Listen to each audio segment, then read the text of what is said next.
To be honest, I never thought I'd become a Grandmaster in old school RuneScape, much less on an Ironman. But here I am today with the prestigious Zuckhelm on. Go ahead and grab your snacks, or set up your account for that grind you've been slacking on. This is going to be a long one. We've documented our progress as we've went, and in this video, I bring it all together in one viewing. This is my pre-sailing maxed group Ironman. Recently, I finally got around to acquiring Radiant Oath Plate.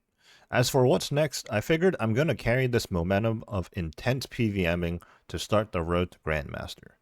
Honestly, I've been maxed and well geared on this account for quite some time now, but there are certain combat achievements that I simply don't find enjoyable to do. So combat achievements have always been an all or nothing type of thing for me. I've just been casually sitting in the master tier. But becoming a Grandmaster is very prestigious, and with not much else to do, today we start that journey. We have about 100 tasks or so left to do until Grandmaster, so we're going to be flying around the map all over Gielinor at different bosses doing different types of content. However, we're going to go to Phasani's Nightmare to start with. We just have one final task here, as we've done plenty of Phasani's in the past going for Inquisitors. At the moment though, we only have the Inquisitor's top. We do have the Harmonized Staff though, so that's pretty cool, and the Inquisitor's Mace. But one day I would like to get full Inquisitors. But for right now, just one combat achievement left to do, and that's going to be Can't Wake Up, and that's just 5 straight KCs without banking. This is going to be my inventory setup here, mostly the same with a few adjustments. The gear is the same, with the exception of swapping out the Rancor for Amulet of Blood Fury for the extra sustain and healing. And then obviously we have our max mage and best in slot melee setup. I am packing my inventory up with sand fuse though. We don't really have healing here, with the exception of the blowpipe, the Ceridome Godsword, and of course I just mentioned the Amulet of Blood Fury. But essentially we're going to have to play close to perfect here for 5 straight KCs.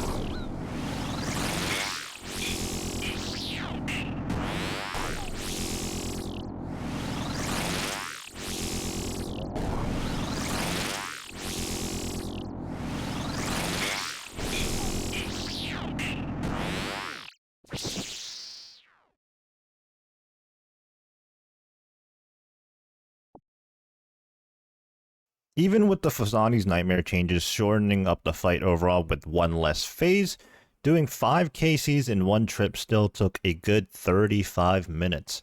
Nevertheless, we got it done and we're going to be moving on. I think the next thing we're going to tackle here is the Amox boss, the early game boss in Varlamore Part 2, I believe.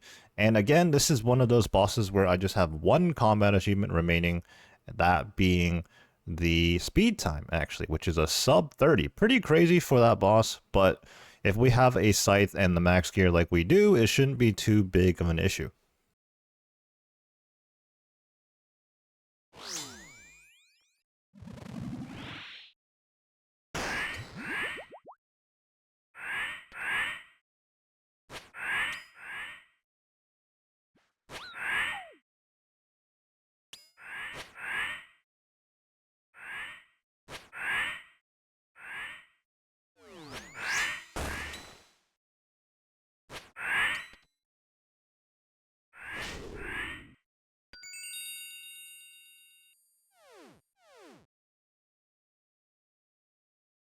We ended up absolutely smashing the content, a 26-second PB, so 4 seconds to spare.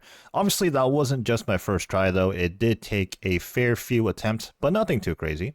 With the Amox speed time done, that is the boss completely done in terms of combat achievements.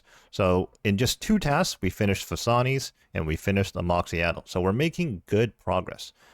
Now, just to clarify, at the time, and what I usually do in videos, is when I record, I also live commentate or just speak at the same time. However, for these combat achievements, this Grandmaster grind, to be honest, for the bulk of it, I was alt-tabbing a lot, watching YouTube videos, reading the wiki page, asking people for references and help and whatnot. So I wasn't really as focused as focused to speak my mind in the moment. So a lot of times I just put my head down and just potted the content. So I'll be tuning in retroactively here to, like explain my gear choices, my strategies and whatnot. So moving forward, it's going to be a lot of post commentary, just to clarify. So what's next is we actually moved on to a few different bosses, one being the giant mole and Whisper. Oh, but before I did that, there was a triple Jad challenge that was honestly pretty free.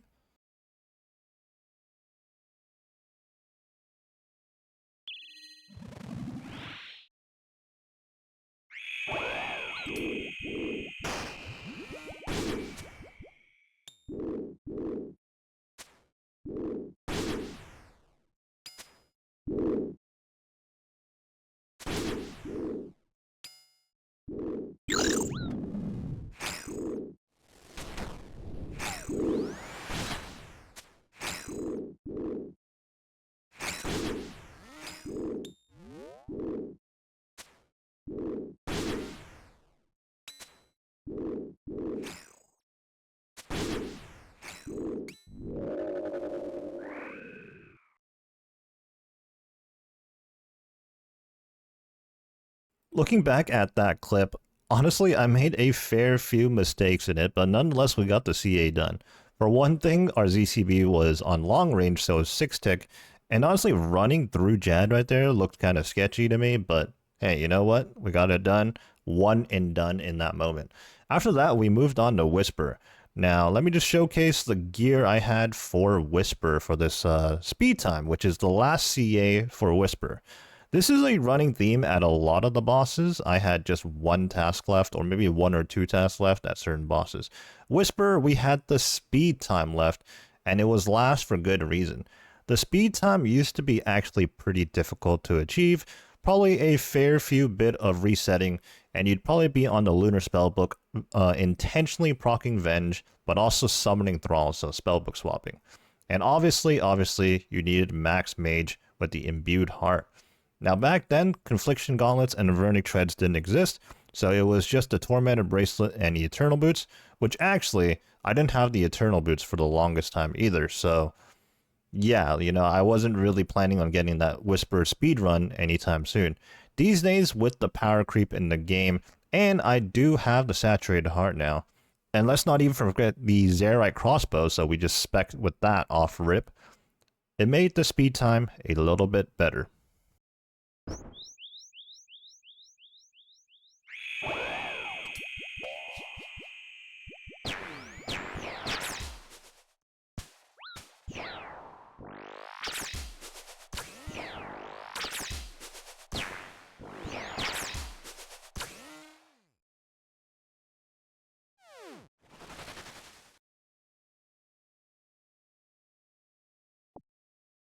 Again, another place where I was using the ZCB and my ZCB was on long range for absolutely no reason, putting myself at a disadvantage, but nevertheless, CA done.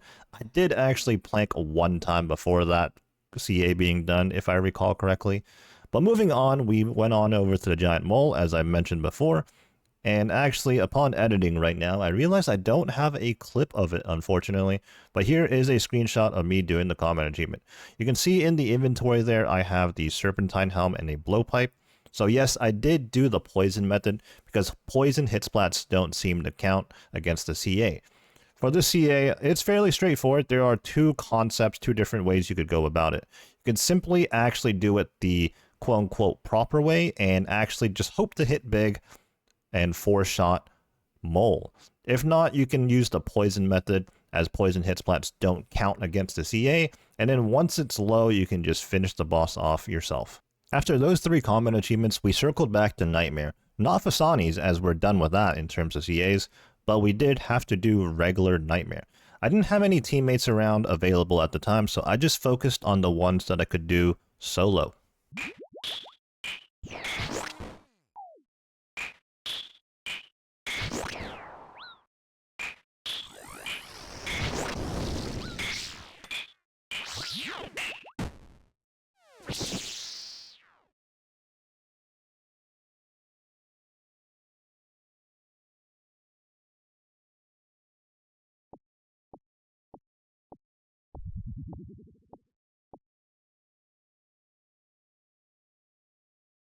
I think we got like 5 combat achievements just doing 1 KC of Nightmare.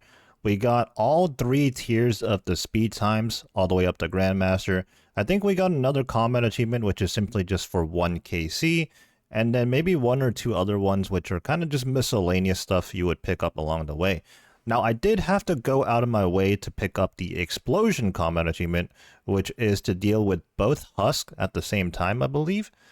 Now, unfortunately, I didn't really capture that. I think I just got that later on at some point. I don't know. But here is a screenshot of that.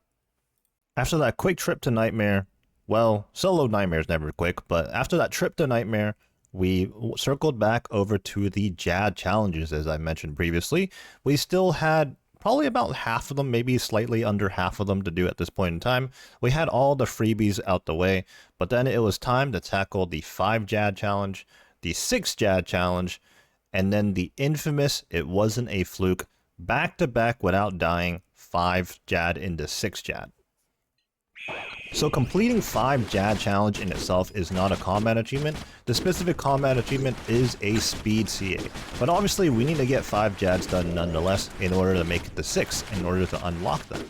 And then we're going to have to do it again anyways for the back-to-back, it wasn't a fluke. Now these 2 challenges proved to be a bit of a challenge. Now, the speed wasn't so bad after dying countless times, of course, but once I figured out how to do 5 Jad, I figured it out, and then I went and did it again to get the speed time.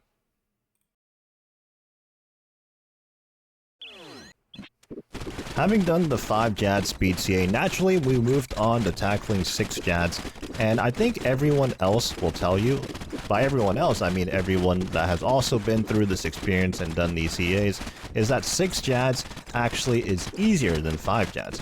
Because if I'm not mistaken, in the 6 Jads, there is a consistent timing between each Jad attack. Whereas 5 Jads, there's always going to be 1 Jad that attacks back to back after 1. So it's a bit of an awkward timing. Whereas you can definitely find a rhythm during 6 Jads. Don't get it twisted though, even though I managed to clear these CAs, I definitely don't think I've mastered it, and I think in these clips you can definitely see that I may have tanked a hit or 2 on occasion, in particular during the 5 Jad challenge, definitely a bit of luck involved as well. Okay, we got the 5 speed time out the way, and we got 6 Jads out the way as well. There remains 1 Jad challenge CA at this point in time. It wasn't a fluke. The 5 Jad back-to-back into the 6 Jad without dying. And this proved to be quite difficult. The jump from the different timing from the 5 Jad to the 6 Jad was very, very confusing to me, and it confused me bad, so much so that I went back to practice 5 Jad specifically, and I simply could not repeat it. Likewise, I tried to repeat 6 Jad, and my timing was just all off. I don't know what it was. So I took a bit of a break from the Jad challenge, and I went on to the Coliseum. Going into this grind, the Coliseum CAs honestly scared me. There were some that I thought were free, but some of them might be quite challenging. That was my thought process at the time anyways. But one of the free ones I thought was I Brought Mine Too. I knew that if I got my hands on a Noxious Halberd, this one would be absolutely free. I actually didn't have a dupe Zami Hosta at the time. Obviously, I converted mine into the Dragon Hunter Lance, and I wasn't about to use that for Sol Heredit. So I got my hands on a Noxious Halberd somewhat recently, before this actually, so I was able to use that for the Sol Heredit fight. Now this was the 1 CA at Coliseum we did that night. I do move on to Coliseum later down the line eventually anyways, but this was more of a quick pit stop, as it was, I think, probably like 12 a.m. midnight around there, and I wasn't looking to sweat and do these Coliseum CAs. So late in the night, what is the opposite of sweat, but still a combat achievement, huh? Well, it is Axe Enthusiast at Vardorvis. Again, once again, the only remaining CA for this boss, so we were actually green logging a lot of the bosses already early into this road to Grandmaster. There's honestly not too much to say about this combat achievement. I just wore Justy, brought my Din's Bulwark, so I was very, very tanky, and my inventory was absolutely packed with brews, restores, and even a Menafite remedy going on. And I guess I'll just explain the CA for those of you that don't know. Basically, you have to be in the Enrage phase at Vardorvis for about 3 minutes. But the key thing here is that you have to be in the center tiles of the arena. So it's going to be pretty difficult, if not outright impossible, to dodge axes. So you're pretty much just going to have to tank them for about 3 minutes and still be able to finish the boss. And well, that's Axe Enthusiast.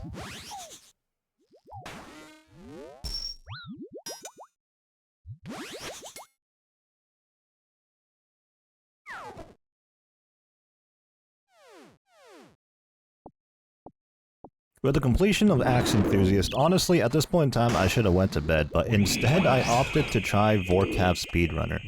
Now, speedrun times in particular, the ones where it's a short encounter to begin with, because let's be honest, these days Vorkath is probably a 1 to 2 minute fight on average when you're just farming the boss, and then on occasion you'll get good RNG and get a sub 1 minute Vorkath, which is precisely what the combat achievement is. It's a sub 54 second, if I'm not mistaken. Now, I do have gripes, I do have complaints with speed CAs, in particular with these short bosses. Now, I think speed CAs for long form content like the raids, like the Inferno, Coliseum, those make sense. I feel like there's less RNG involved in those, and it's more about executing, using the right strategies and gear and whatnot. But these short ones like Vorkath seem very, very random and just heavily reliant on RNG.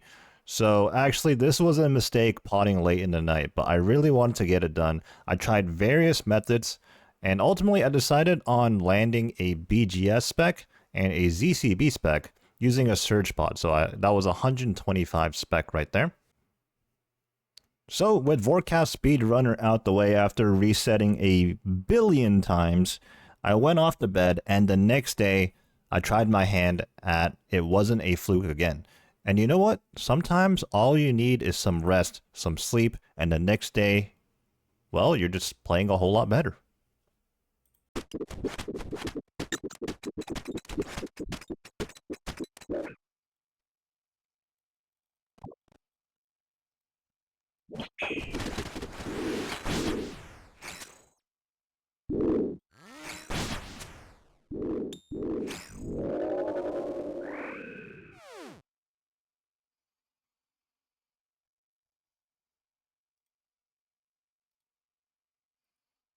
At this point in time, we were about just 2 days into when we first decided we were going to become a Grandmaster. And even in just those 2 days, we managed to knock out close to 20 combat achievements, if not more. Honestly, it was hard to keep track. Like I said earlier, I really just put my head down, started looking at the CAs, started looking at the resources, and went about trying the content. And honestly, even early days in this, I realized, you know what, maybe I really could become a Grandmaster. It's not so bad after all, because not only did I pick up some free tasks I still had left to do, like the giant mole one, but achieving It Wasn't a Fluke was definitely a big motivation boost at this point.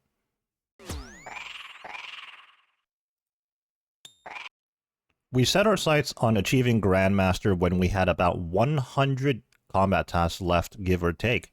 In just 2 days since that point, we managed to achieve about 20 combat achievements, with some big ones like It Wasn't a Fluke.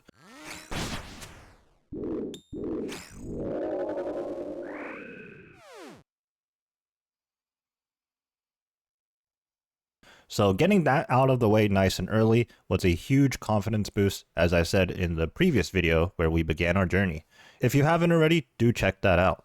But having achieved such a difficult combat achievement, I set my sights on some easier ones, so we hopped around to different pieces of content, one of them being Obor, as I didn't touch Obor at all, so when I said I had some freebies left, I really did, but equally there are some difficult ones coming up ahead as well. The first boss I found myself at was the Phantom Muspah, a boss that I actually have not spent a whole lot of time at, simply because I got spooned. In just 382 KC, we managed to green log with the pet included, as well as all the shards I needed to create the Venator bow. So naturally, there's a lot of combat achievements I need to do here. The one we tackled first was the speed time, which initially I believed I needed a Void Waker, but that turns out not to be the case. And yes, I still do not have a Void Waker, unfortunately. Besides the speed time, there's a bunch of other combat achievements here that are really out of the way. For example, you need a salamander, so I kind of put those off for a later date. I just wanted to get some easy and quick ones at this point in time. For this combat achievement, I did have to reset a few times. Now this was partially user error and also just, the occasional unlucky run. But generally speaking, when you have max mage and max range like I do, with the ZCB included, for a free 110 damage no less, this combat task is actually not that bad. Previously, without looking too much into it, I assumed you needed a Void Waker. I assumed it was an absolute must to use one in order to skip the shield phase. This is because no matter how good your gear is, even best in slot, you still have to make sure you skip the shield phase in order to meet GM time. Or I don't know, maybe it is possible to get the GM time without skipping the shield phase, but it's probably much less likely. Nevertheless, you have to put yourself in a position where you have to be tick perfect to get 2 T-bow hits in order to skip the shield phase and finish Muspah right then and there. And obviously, as with most things, you want to be using thralls just to get that extra DPS, right? However, the thralls can fail the shield skip for you. So something that I didn't know for the first couple attempts was that when it got to the shield phase, I had to re-summon my thrall, basically just to stop the thrall from attacking the boss so that it wouldn't cancel the shield skip, even if I actually did the DPS and the damage to do so. Once I figured that out, well, it was pretty much one and done. So as I mentioned earlier, the Phantom Muspah speed time was what I just got done in the moment before moving on to something else. I still have the other tasks left to do, but honestly, those type of tasks, i.e. the Salamander task, a task in which you intentionally have to put yourself in a position to take 10 times longer to do a boss, those are just very silly to me and I don't really enjoy those. That's really the main complaint I had with combat achievements before I kind of just sucked it up and started grinding combat achievements because honestly, there's not much else to do in the game for me at this point in time. But yeah, we will be doing those combat achievements at another time. Moving on, we went to Vorkath for the final task there. Previously, we did the GM speed time for that, but our last remaining Vorkath task is Extended Encounter. And simple enough, you just have to stay there in one trip. I think it's like 10 KC or 15 KC. I actually don't even remember. There wasn't much to the CA. I just brought a Blood Fury just to sustain, and instead of hard food, I just brought a whole bunch of brews and restores. And then, unfortunately, at the end of the trip, I just had to leave a whole bunch of loot on the ground because I didn't have space.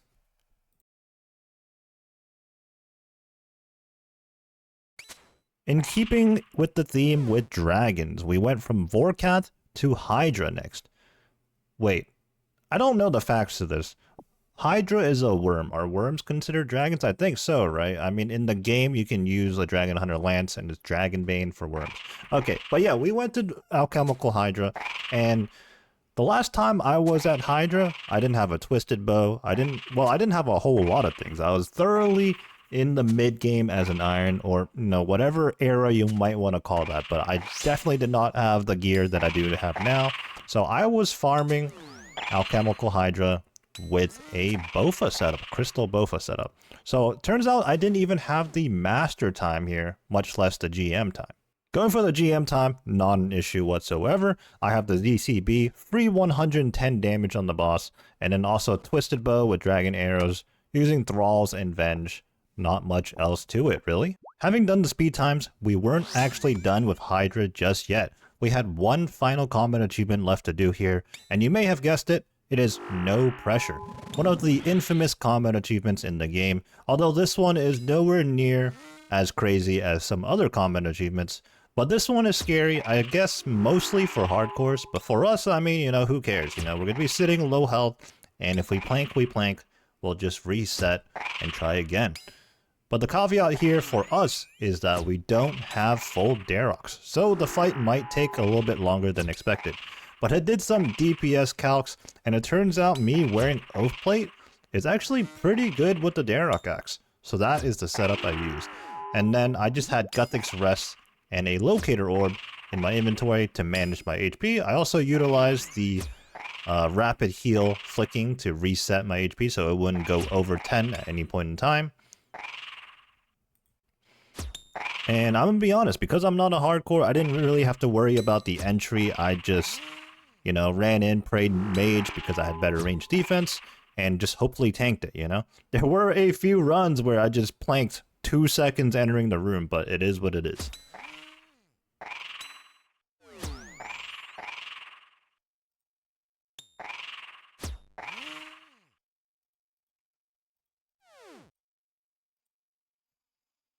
And just like that, in those previous few tasks, we were done with Vorkath forever, and we were done with Hydra forever. Moving on, I tackled on a very easy task, nowadays anyways, post-Yama, very, very simple. We went into the God Wars dungeons and did some Krill, some Zami, some Zamorak, and with the Scorching Bow, the Light Bear, and all the gear we have now, it was very, very simple.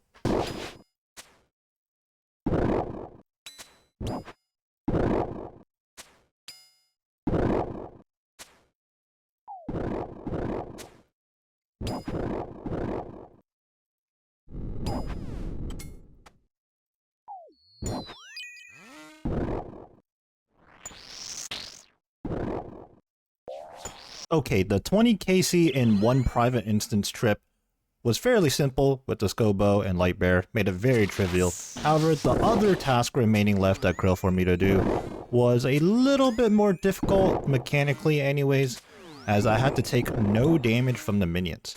Nevertheless, it's still made easier by the Scorching Bow. Again, we just simply Scorching Bow to snare the boss in place. I opted to flick for a mage and range, and then simply just outrun the melee. Even then, you can clearly see in this clip, it was a bit of RNG. The melee hit me a few times, and I just simply tanked it, took no damage. And definitely the boss hit me a few times, but luckily that isn't part of the combat achievement. This did take a few attempts, but it wasn't too bad, but it wasn't a cakewalk either. So just as we went from a blue dragon in Vorkath to the alchemical Hydra, another dragon, we went from Krill, a demon, to more demon tasks. But this time it wasn't a boss necessarily, but there are tormented demon combat achievements.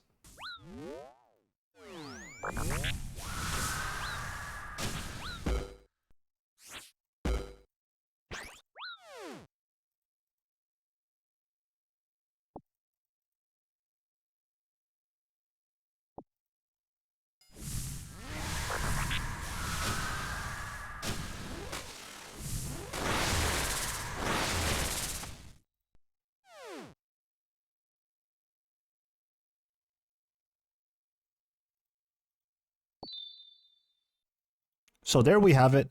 Zami completed. Tormented Demons completed. The combat achievements anyways. Tormented Demons, we will have to ideally farm some more Tormented Synapses, as when I went on the Radiant Oathplate grind, I actually reverted the Emberlight on my 50 defense Gim account and traded the Synapse over so that I would have all the Demon Bane weaponry I needed whenever I went for the Radiant Oathplate grind. So yeah, that's a problem for future me, but you know, like I say this in post-commentary too, like I'm just putting this off. I don't know when I'm going to go back to Tormented Demons. But anyways, we moved on from the demons, and it was time to tackle Obor. Now somehow I managed to not do any Obor, even going for elite combat achievements, going for master tier combat achievements. But now that we're going for Grandmaster, I had to go to Obor. Currently working on the Obor combat achievements. Now I already did all the stipulation based ones, like the free to play only one, the don't get knocked back one. Right now we're just looking for our 5th and final key, and we'll be done with Obor. Instead of going into the wilderness or any other location to farm giant keys on regular hill giants, I am currently opting, wow, perfect timing. I was currently opting to just farm Obor himself to get the key, and well, there we have it. After being done with Obor, we went from one easy boss to another. We found ourselves at Huey Coddle. Now a long time ago, I already got the speed times out of the way, which are the only ones that might pose any difficulty here. But yeah, we know we had 3 combat achievements left to do here at Huey Coddle. One of them was I'm Your Son. I suppose as an Iron Man, that one may take a while too, because you actually just need to farm Huey enough to make yourself a couple of armor pieces, and that's pretty much the combat achievement. That is a weird one for sure, but luckily I did have the hide. Well, between 2 accounts anyways. I had to trade some hide over from the 50 defense account. Another task I did was You're a Wizard. That one's out of the way. You wouldn't typically be Earth Surging or Earth anything maging Huey Coddle. And then there was the Perfect Huey Coddle task, which was actually not a big deal at all because it's not necessarily consecutive KCs that you have to be perfect for. It's just, don't leave, just keep farming the boss. And if at any point you do 5 Huey KCs perfect, then you're good to go. And this was particularly easy, just doing it in a mass world where the KCs were only like 1 minute long anyways. Oh, I just got the task, and honestly, I wasn't expecting it, but I guess the wording implies that you just have to do 5 perfect without leaving, not necessarily 5 perfect in a row, which I didn't do for sure. I messed up a few times. But there we go.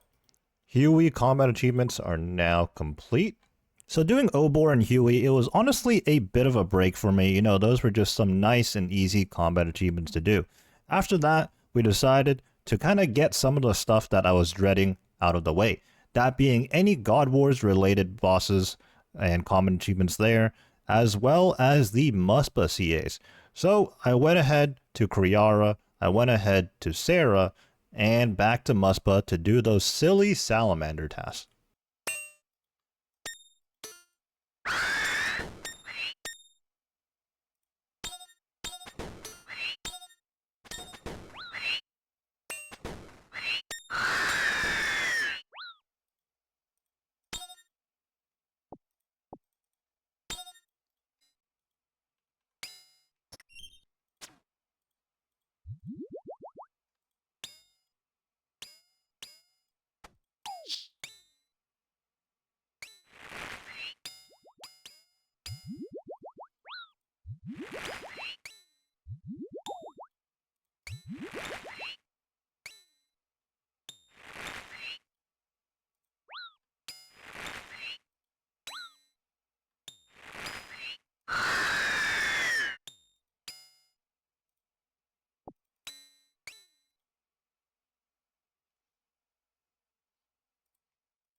So with that session between the 3 bosses, I was now completely done with Phantom Muspah, and I was completely done with Kriara. Very glad to have done those early-ish. As I said, I wasn't a fan of the Salamander task, but we managed to get it done and out of the way.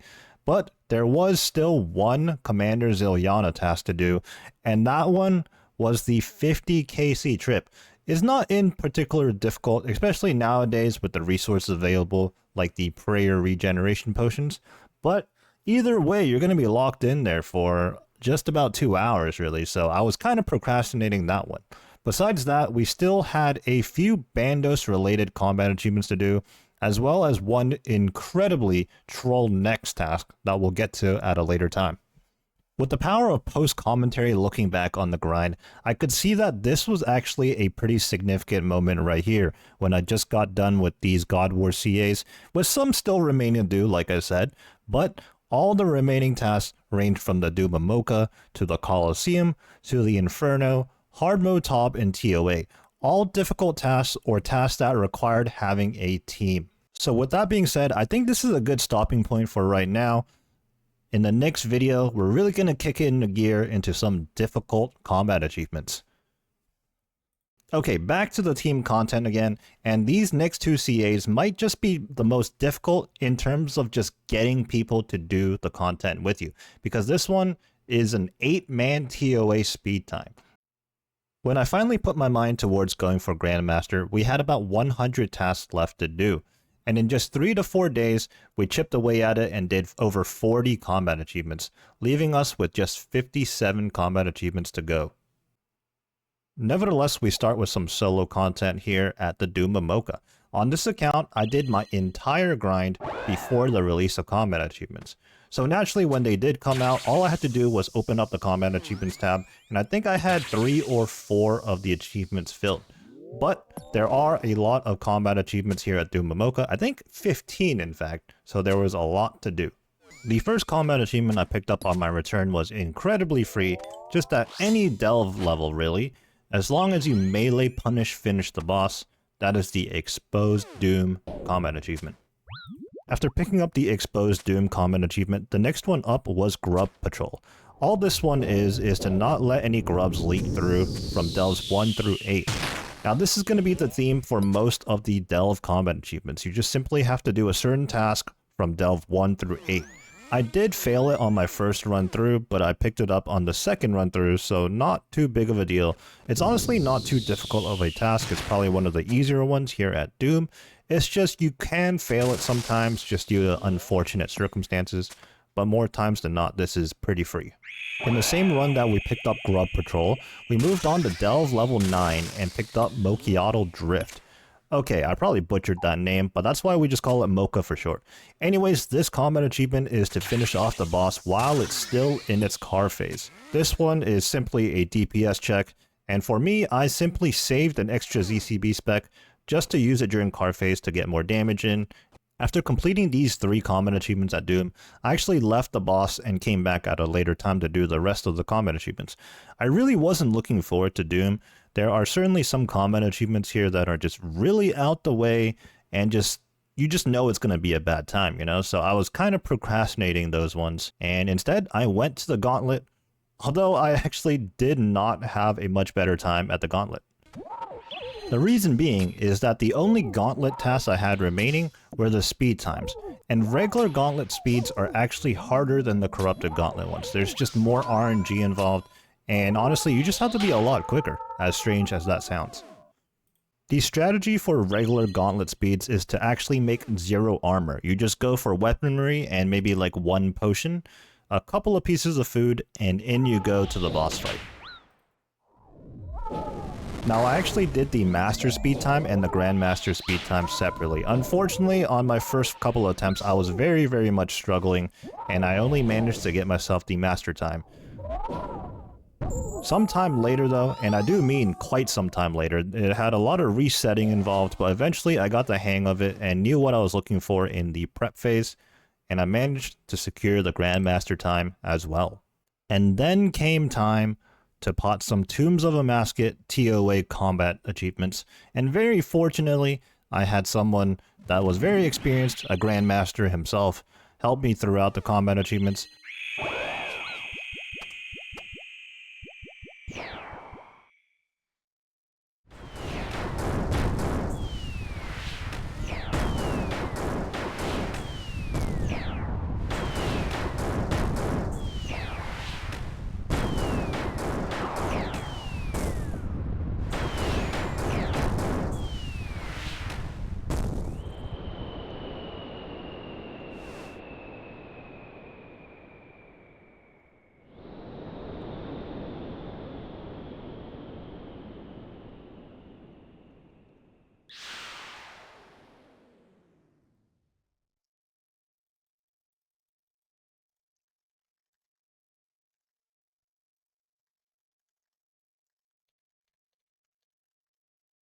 Oh my god, a purple.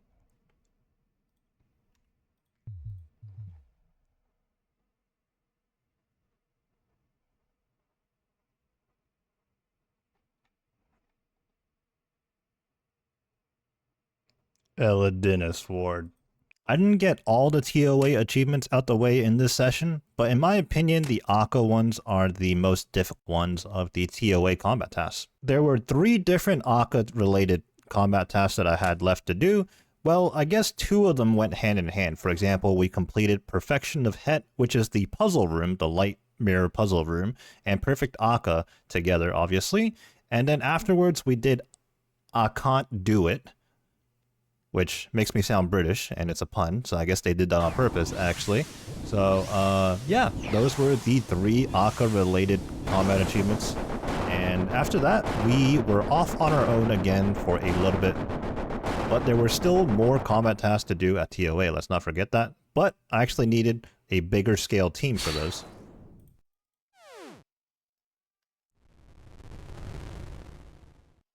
Going back to the solo content, the first thing I did was the Coliseum speedrun time, which I believe is just a sub 25 minute.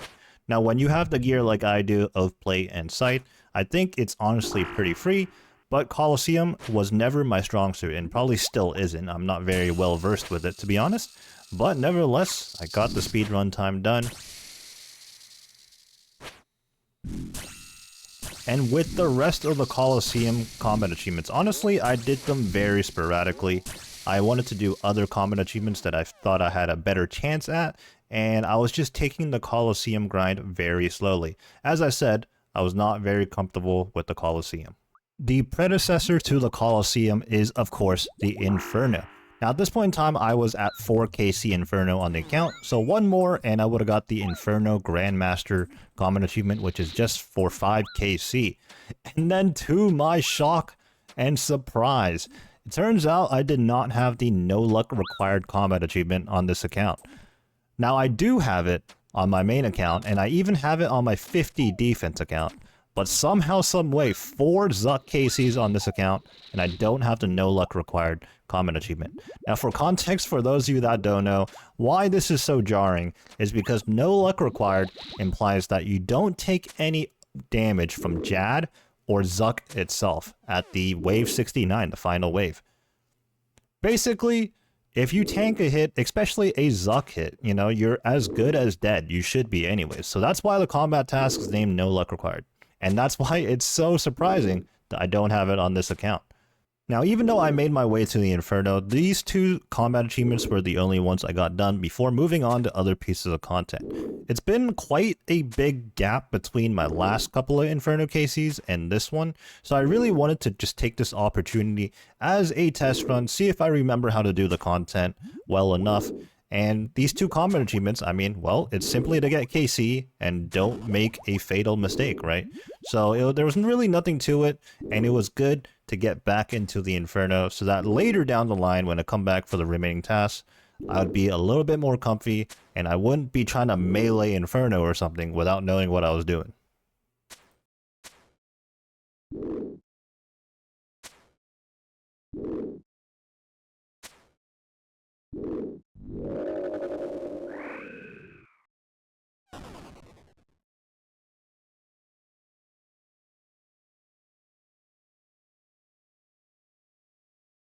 Some people say it doesn't get any harder than the Inferno. Well, they are wrong, because there is a Wintertodt combat achievement. Okay, not really, but there is a combat achievement. And the last remaining Wintertodt combat achievement for me at this time was the 3,000 points or more game. Now, I did Mass World Wintertodt exclusively, so I never even came close to that. So I had to go learn how to solo Wintertodt on the fly, and I mean, honestly, it's not too complicated, but it is very, very tedious. Definitely not something I would enjoy even on a new account. But I came here and got the job done. Combat achievement done. Wintertodt, never going back, unless I start a new account. Remember, I did say I was doing Coliseum very sporadically, so after doing such an intense combat achievement that is Y Fletch at Wintertodt, I decided to take it easy and go to the Coliseum and do slow dancing in the sand at Sol Heredit. As the name might imply, we're going to be moving very slowly as we're not allowed to run during the boss fight and we have to walk. Now, dodging the attacks from Sol Heredit while walking isn't too overly difficult, but it's even easier made by the fact that you don't have to be perfect on this combat achievement. So if it comes down to it, just make sure you have the supplies to sit nice and healthy and tank the occasional hit. Obviously that's not ideal. Volatility, volatility, volatility. Oh, I get the combat achievement anyways. Nice. 14 health. We did it. Any loot? 3.2 mil though. But it certainly makes the combat achievement a lot easier and just puts the pressure off you just a bit. To be fair though, this did take me a fair few attempts and it wasn't necessarily a one and done. Okay, back to the team content again, and these next two CAs might just be the most difficult in terms of just getting people to do the content with you, because this one is an 8-man TOA speed time. And the other one is also just a speed time. I don't think it's necessarily 8-man. But to expand on this more, me being a group Ironman, I actually don't have the 8-man TOA speed time. That combat achievement quite simply does not exist for me. But I decided, you know, if the team exists to pot this content and other people in the clan might need it or something, I will go ahead and do it just to say I did it. Okay, actually, let me just clarify. There's a total of 3 combat achievements that are related to speed here. One being the 8-man speed time, which doesn't exist on my group Ironman account due to prestige reasons, so I just don't have that combat achievement. And then there's 2 other speed times, but those 2 other speed times, people often just do it in one raid, and that's because the first speed time is for a normal TOA, and the second one is for expert mode, but you can simply just do expert mode and get a 2-for-1 deal situation.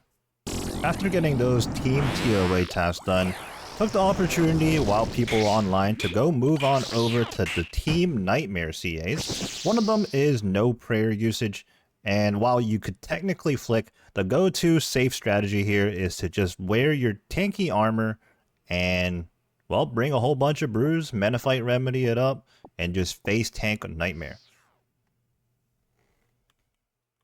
We were also there to pick up the speedrun time, which is honestly absolutely free as long as everybody has decent gear. With those Team Nightmares CAs being done, we were actually completely done with both Nightmare and Fasani's Nightmare. To go and close out another boss in terms of combat achievements, we went to Nex, but Mass World Nex. This is because this combat achievement is very, very troll, and it basically tells you to intentionally go grief people. This combat achievement in question is called I Need a Doctor, or actually rather, more specifically, I should see a doctor. And this is because you want to cause a cough to constantly spread around and keep it going throughout the entirety of a next KC. Now the cough is bad because it drains people's stats. So again, this combat achievement for some reason tells you to go grief people. So just as insurance, and I didn't want to grief too many people, I actually brought along a friend and we kind of just coughed on each other. Unfortunately, you know, some passerbys also got it picked up, but you know, it is what it is. We got the combat achievement.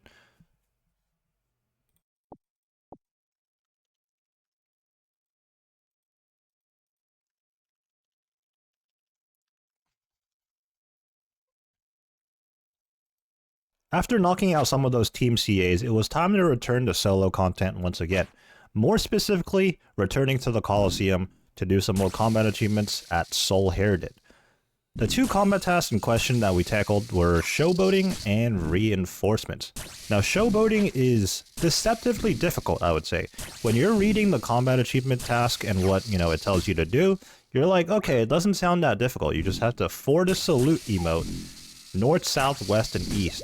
Right? But when you get to that point and you need to, you know, turn your character around while Sol is, you know, attacking you, while all those lasers are shooting, there's flares on the ground, molten glass or whatever it is, molten sand, you have to dodge. It's actually a little bit difficult.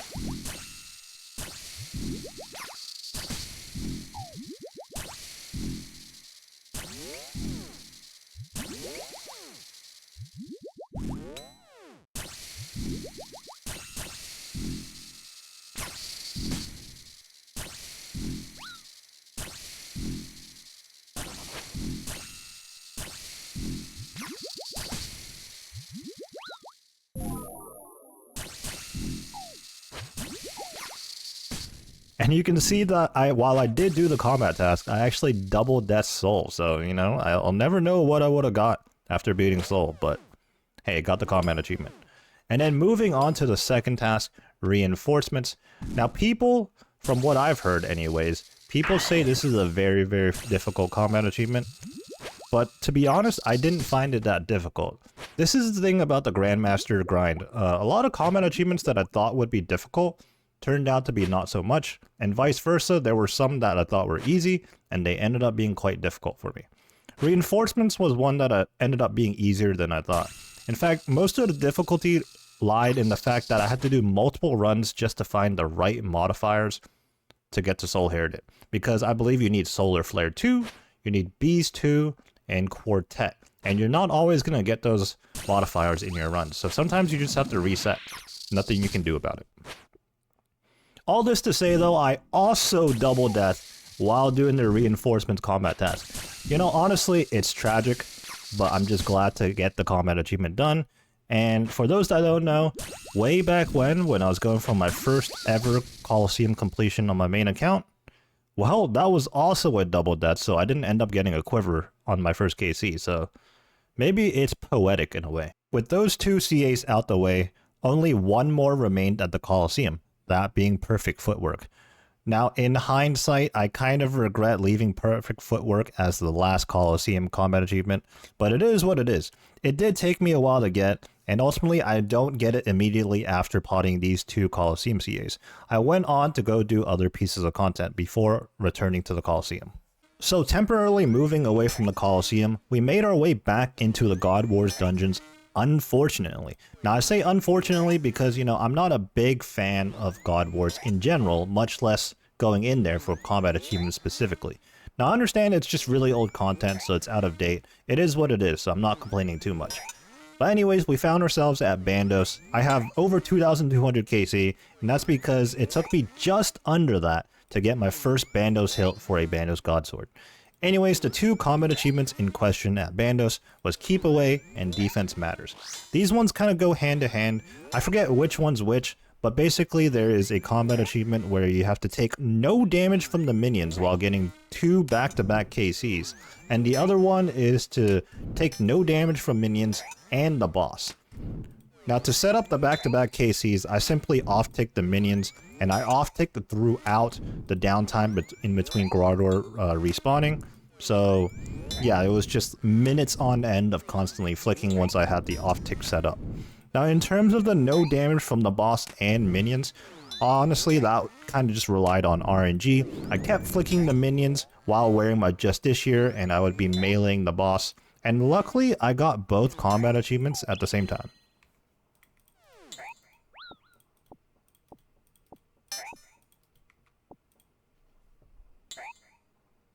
Keeping it in the God Wars dungeons, there was one more Kriara related combat achievement I had to do, and that was to do a 30 KC trip in a private instance. This task was not that bad. I just had to relearn the freeze method with the shadow. I didn't use black chins.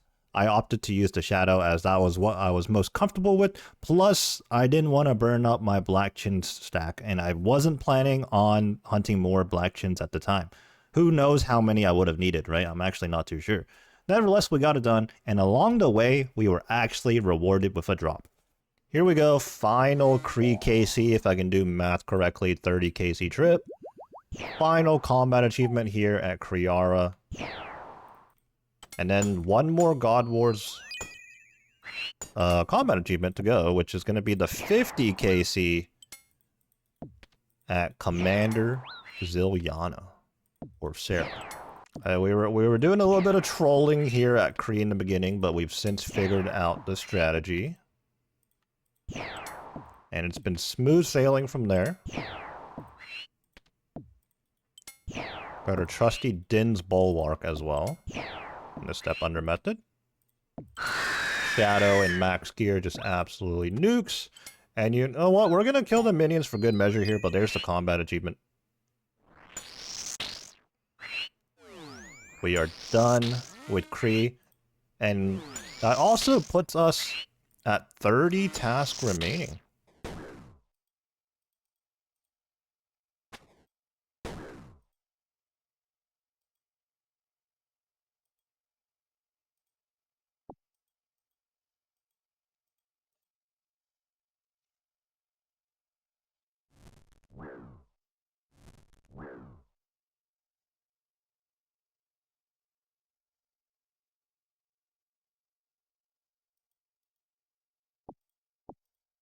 With those 2 Volcano CAs, we finished the Volcano CAs there. I mean, there's only 4 in total. And we're also going to close out the video now. You heard it from past me during the Kree trip that there's about 30 tasks remaining since that point. But don't get it twisted, 30 tasks is not a lot, but at the same time, the tasks that we have remaining are quite difficult and intensive. That being the Inferno, Hard Mode Tob, I think there's one more Coliseum, that's right, Perfect Footwork, and several other combat achievements. But in the next episode, we're going to be locking into those, some big combat achievements to be done, and then, well, we're going to be Grandmaster. It is very much within sight. When I first decided I wanted to start the Grandmaster journey, I had about 100 combat tasks remaining. 3 videos later now, and here on this 4th one, at this point in time, I've showcased about 80 or so combat tasks I've done, with just 20 left to go. Now these last 20, it's a small number relative to the 100 we started at, but these last 20 involve Hard Mode Tob, Team TOA, the Inferno, and just a couple of pretty difficult ones, whether it's just mechanical difficulty or just having to find a team to do the content with you. So with that being said, let's get started. We're pretty much on the home stretch to Grandmaster. In the previous videos, we did a lot of the Tombs of a Masked combat achievements, and I was very glad to get those out of the way, particularly the ones that required a big team scale for speedrun times. But there were 3 more combat achievements left to do at this raid. The first one we tackled was Maybe I'm the Boss, and this is turning on every single invocation at each respective boss. At first glance, I thought this combat achievement would be very difficult, because I thought we would be running a 500 level TOA or just like a very high invocation rate in general, right? But this is not the case. While you do have to turn on all the invocations at the bosses, you can go ahead and turn everything else off. For example, the number of lives, the number of attempts you have, the supply help or lack of help, and the time limit. You can turn all of those off. And ultimately, we ended up running I believe a level 310 Tombs of a Masked raid. So not bad at all. The next TOA task we did was the Medic. I forget the exact naming of the combat achievement, but it's Medic, and that's specifically to the Kefri room. There's going to be endless swarms trying to heal the boss, and it sounds pretty difficult, and it's certainly not an easy combat achievement, and I think the most ideal scale to do it in is a 3-man. We ultimately ended up doing it in a 2-man, and it was actually pretty close, I believe. Ultimately, though, we got it done. We just prioritized getting the swarms and just attacking very slowly with calculated moves. Like no wasted ticks, no stalling our attack animations when there were swarms coming out. So yeah, it was just careful. And luckily, it didn't take too many attempts. I forget if we won and done it or not, but it was not that bad. Although I will say we were a bit lucky because it was very, very close to failing. And the last remaining Tombs of a Masked, expert or normal combat achievement was All Praise Zabac. This was another one where I was initially very, very afraid of, and I thought it would be incredibly difficult. Just as way back when I did the No Prayer Jad, the fight caves, this was a No Prayer Drain Zabac fight. Level 4 Zabac specifically, so the attacks are going to be very fast, and I was like, how am I going to manage to flick, hit the boss, and also maneuver through the waves and the blood spawns that, target you, and also, dealing with the jugs and the rocks and all that. It just sounded like a lot. But surprisingly, to my surprise, it only took me about 8 attempts, less than 30 minutes of attempts, and I got it done. It goes to show, sometimes it's not what you expect. Some things you might think are difficult end up being easy for you, and vice versa. You think something's a piece of cake, and then it just ends up taking a while to get. And with All Praise Zabac done with, that was all of Tombs of Masked, both normal and expert mode, done with. Greenlock. Our next stop was the Doom of Mocha. We made a trip here previously and got some very, very simple combat achievements like Grub Patrol done, but this time around, we were looking to complete all of Doom of Mocha. Because, well, as I said earlier, there was only about 20 combat achievements left, and at this point, after the TOA ones, even less than that. Our first task we went after was Perfect Doom. This was a trip for me. This took me 2 whole days to do.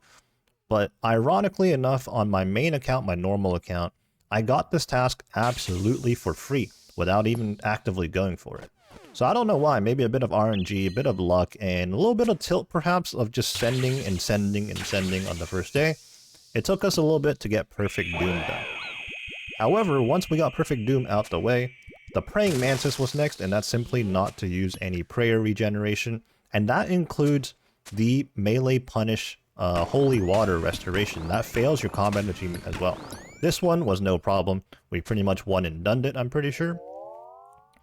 After that, we did Darkness is Your Ally, which was also fairly simple, just a little bit weird because you don't one-shot the grubs, but other than that, you just, pay more attention to the grubs, and this one was also easy, just as easy as the Praying Mantis. Next came up Doom Racer, which was the speed time.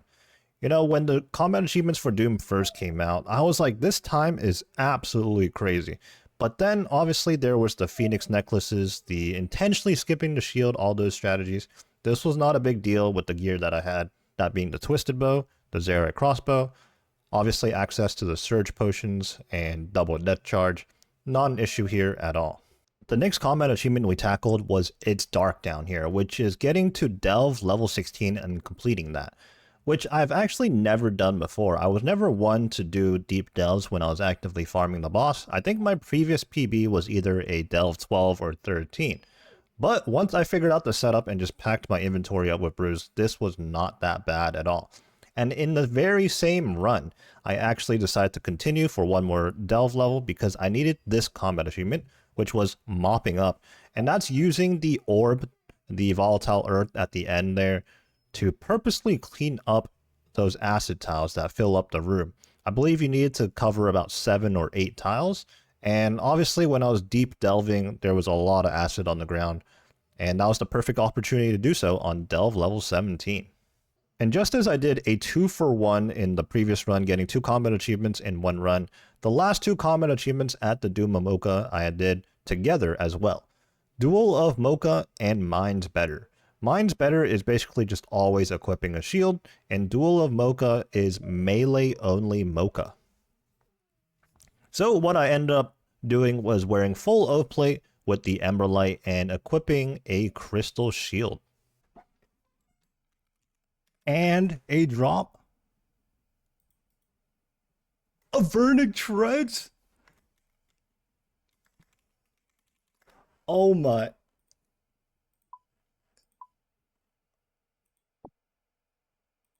No way. Let's go. We got the combat achievements and a Vernic Treads. Nobody could script that any better. We were completely done with Doom of Mocha CAs with that completion right there. And we got a Vernic Treads in the same run. Anyways, with Doom of Mocha out the way, it was time to close another chapter elsewhere, that being the God Wars dungeons. We had one final combat achievement there, and that was the 50 KC trip at Commander Zilyana, Peach Conjurer. Now this one is very, very simple. It's just gonna take a hot minute. Now I did the math, it's about 73.5 minutes of waiting for the boss to respawn. Never mind the time it takes you to actually fight the boss and finish and get a KC, but 50 KC is gonna take you well over an hour, probably closer to 2 hours, if not more. So I end up doing the Peach Conjurer task pretty late into the night, and the very next day, in more normal hours, we plotted the normal top 5-man speed time. Now this task used to require a bit more tech, but with the power creep in the game, with Yama, Oathplate, Vernic Treads from Mocha, and all of that, honestly this task was not that bad. In fact, one of my teammates didn't even have a sight. So yeah, we narrowly got the time I think, but we got it done nonetheless.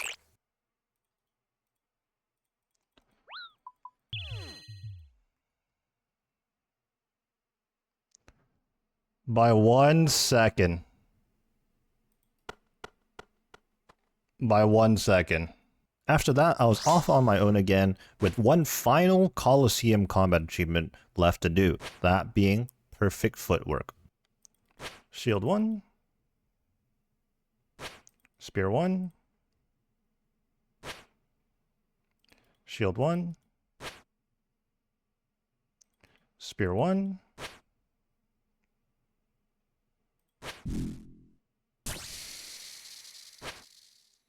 Spear 2.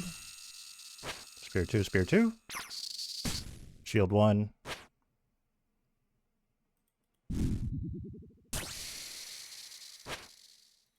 Spear 1. Spear 2. Shield 1. Shield 2.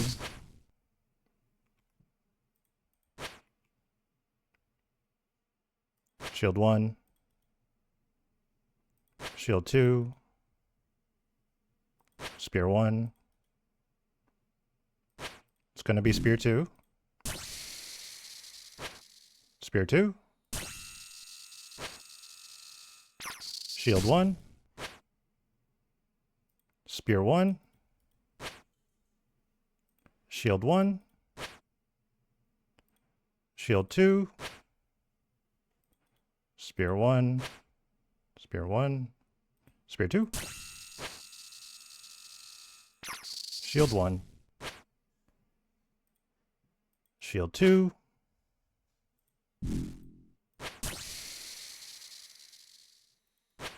Spear 1. Spear 2.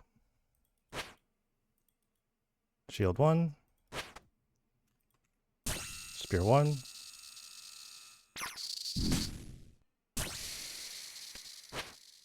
Spear 2. Spear 1. Sit down, rat. Perfect footwork. There we go. Whew. Well, that was Coliseum done with as well. Moving on to the Chambers of Xeric's, regular mode anyways, there was also one more common achievement here as well, that being Perfect Trio. I think honestly I never got this one just because I typically don't do team scale regulars. I never did. On my Ironman, I definitely did a lot of soloing, and even in challenge mode, I have 1.2k KC at this point, and most of it's solos. I do the occasional team CMs, but when it comes to Chambers, I'm mostly a solo player. So I didn't have Perfect Trio done, and I did send some attempts in an actual trio. But this combat achievement is very, very strange. It doesn't seem like you can do it naturally, and you'd be encouraged to do solo methods in a trio anyways. So after a few failed attempts, a couple of hours, late in the night, what I ended up doing was just doing a 1+2, and then doing it with 0 risk or minimal risk, just 1 to 0ing the hands, and then 2 to 0ing the head phase. With the completion of Perfect Trio Ohm, we were completely done with Chambers combat achievements, both for the normal mode and the challenge mode. And at this point, there were just 13 tasks remaining, albeit 6 of them were in the Inferno, 3 of them were in hard mode Tob, and another 3 in regular Tob, and I did leave one combat achievement at Grotesque Guardians for last, just as a freebie. So with these 13 tasks remaining, half of them were at the Theater of Blood, which required a team obviously, and the other half, well, it was at the Inferno, solo content, so I really locked myself into the Inferno. The first task I did was playing with Jads, and that's to kill all 3 Jads on wave 68 within a 30-second window. Other than that, the run was pretty much just a normal Inferno run, and when I got to triple Jads, all I had to do was proc the healers, then finish off the healers so that they wouldn't chip away at me, and then do it for each respective Jad, and at the end just slowly whittle them down, and then 30 seconds is actually a very long time, so it wasn't even close. Despite hitting a few zeros, actually, not a problem at all. And in the same run, I decided to go for the Jad skip. Jad, what are you doing here? This was very, very nerve-wracking. The moment the Zuck healers came out, I was shaking like crazy. And obviously, you can see I did tank a Jad hit, very fortunately. But besides the Jad hit, this was very clean, and I was very happy with this Jad skip. This was obviously the first time I ever did it, and it was just a crazy, crazy feeling.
Oh my god. Okay, a little fortunate, but we will take it. Oh my god, dude, I was shaking like crazy. We won and done that. Okay. Ooh. Okay, I think I tanked a Jad hit and not a Zuck hit. I think. Oh my god, dude. Next up was facing Jad head-on too, aka Melee Inferno. Now this was one of those tasks before I looked into it, I was deathly afraid of. I thought this was going to be the most insane thing ever, but once I looked into the combat task and realized that you can still cast Ice and Blood Barrage, or any mage spell really, as long as you don't actually equip a mage weapon, well, this was very simple. And you know, when you're in melee armor, you're very, very tanky anyways, so mistakes aren't that big of a deal, actually. And using a Blood Fury will just eliminate those mistakes you make anyways. Let's not even mention the Noxious Halberd, which makes it so that you don't even have to step away from melee range of the mobs that you're hitting. So this task was very, very easy.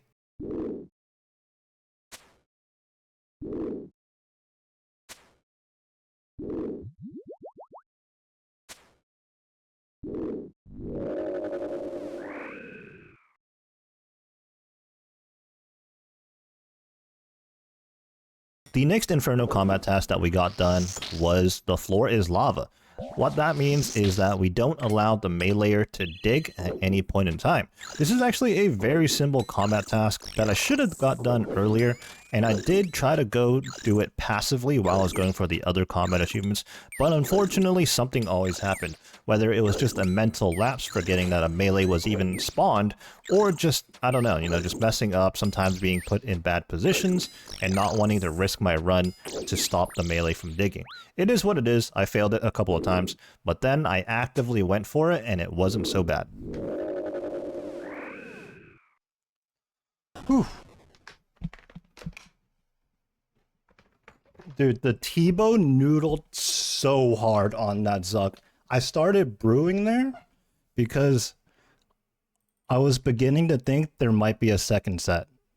That T-bone noodled so hard. Our second to last Inferno task was Nibbler Chaser. Now let's just circle back to the melee Inferno for a second here, and how I mentioned that I could still cast Blood and Ice Barrage, which made melee Inferno not too big of a deal, along with the other things I mentioned. But anyways, when it comes to Nibbler Chaser, you specifically cannot cast magic. I do think you can summon Thralls and use Death Charge, those are the exceptions, although I don't think I ended up using Thralls at all. I did use Death Charge though. So when it comes to Nibbler Chaser, it did take me several attempts. On my very first attempt, it was actually going very, very smoothly, and I made it all the way to wave 63, and I had the wave solved actually, but I just simply misclicked, misplayed, and planked. And then after that, I guess maybe I was just in a rush or something, maybe not in the right state of mind, and I kind of sent more and actually even died really early. And then I circled back to the melee Inferno and how using the Scythe and a Blood Fury was just so strong. So I decided to bring a two-way switch in, the Scythe and Blood Fury. And then that just made my run so much easier. And then we got Nibbler Chaser done with that setup change.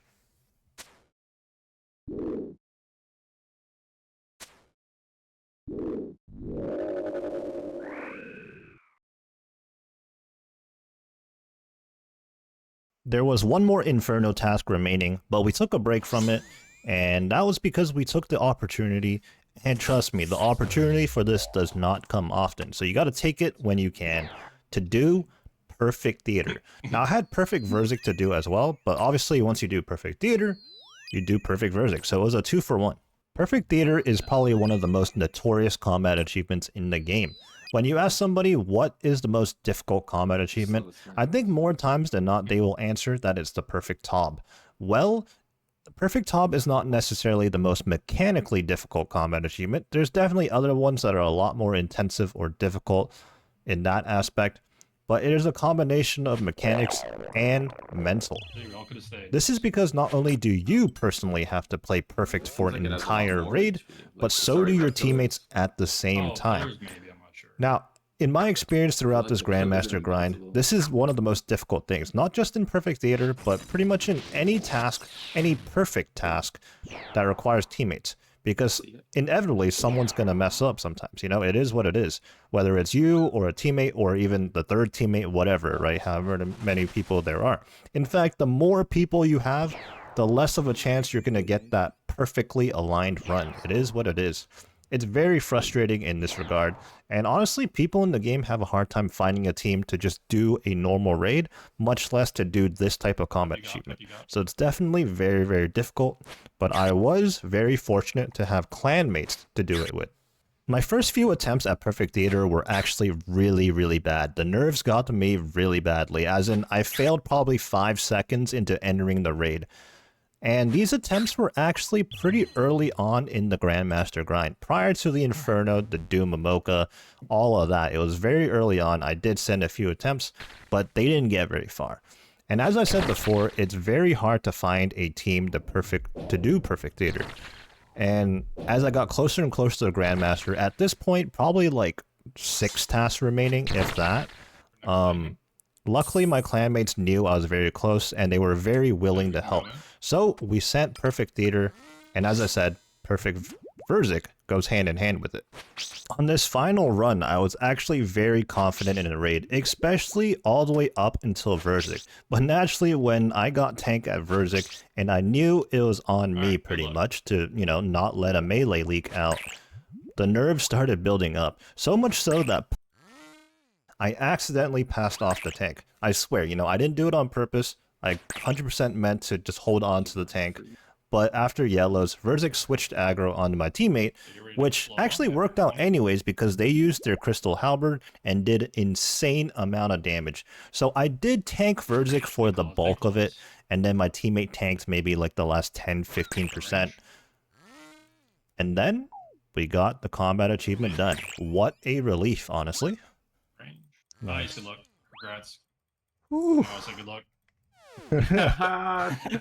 I really didn't mean to pass the aggro there, but like I think I was just like I think it worked out, bro. My Cali was hitting crazy. I like did not mean to pass it at all, but like I was just like, oh shit. That's so Bro, funny. it passed to me. I switched to Chali and it immediately hit like a 70-70. I'm like, okay. What? Peppy. Peppy with the MVP because I made him switch a tank at the end there. That's awesome. Got the same outfit salute. So after what seems like us holding our breath for the entire time and a combination of laser focus as well, we got Perfect Theater alongside Perfect Verzik done. Immediately afterwards, we picked up a 4th clanmate to do Mauritania only. And honestly, this was a great decision. The complete switch up in mentality doing Perfect Theater, where we were just so serious, so laser focused, and then we were borderline just trolling, having fun in Mauritania only immediately afterwards, was a great switch up. My weapons of choice, or maybe not so much choice, but just what I had available, I only have 3 Barrows weapons, that being the Xeric's Flail, the Darok Axe, which luckily I had that to do no pressure at Alchemical Hydra, and I had a Carol's Crossbow. Obviously, those things were ideal. In fact, obviously, none of the Barrows items are ideal, but the Carol's Crossbow was definitely needed. I ended up range rolling in Nilo, and then I didn't bring the Xeric's Flail in at all. I just main-handed the Darok Axe, which, by the way, is a 7-tick weapon. Over at the claw, I just did a huge heal. Saw that. Very impressive. Very good heal. Make sure you brew back up for your next heal. Don't worry, Joe. I have to miss that hit anyways. Oh wait, this is gonna get us off site. Oh, We pog web? I have stamina if anybody needs. Okay. Yeah, what's the modified pog website? Modified pog web. Ooh, wait, I just landed I saw that. Choose life. Let's go! Wow. Thank you for the carry. Wow. Oh my god, that's crazy.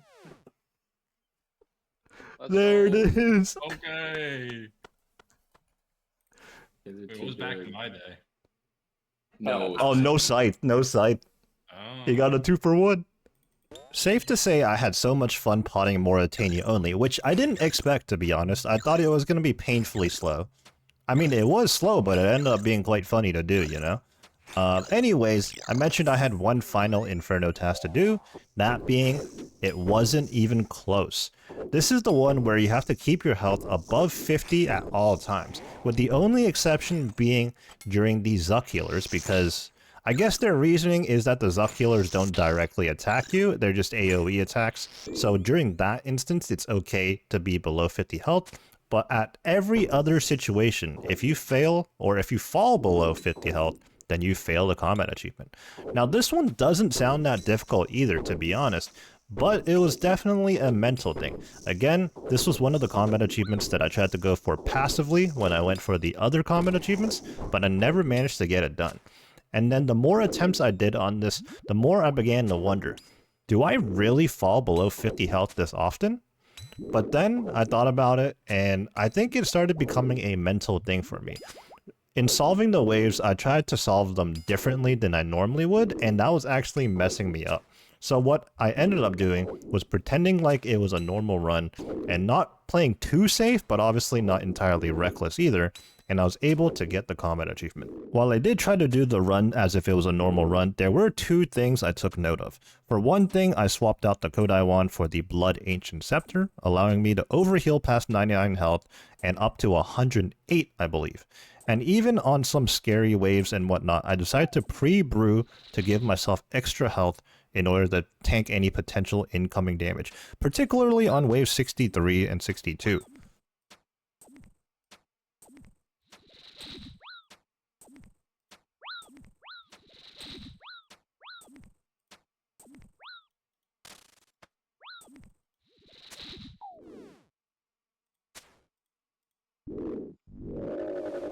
There it is. Wasn't even close. All Zuck, all Inferno combat achievements completed. That is 10 KC. And we just have 4 tasks to go.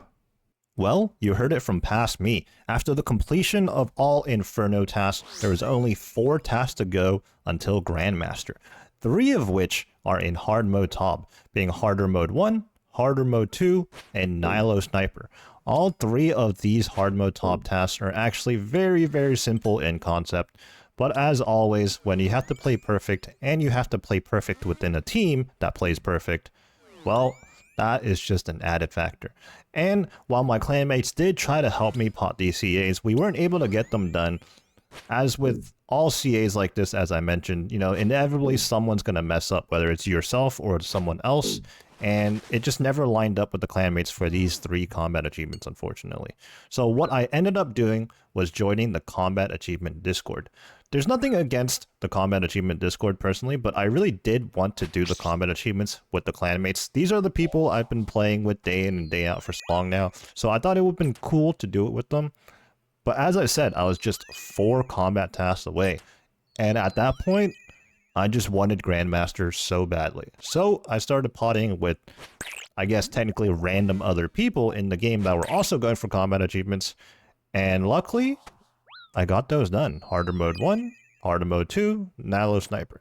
Again, I cannot stress how easy these combat tasks are, actually, but it's just all those outside factors. Just trying to find teammates that are willing to pot, whether they were the clanmates or the combat achievement Discord.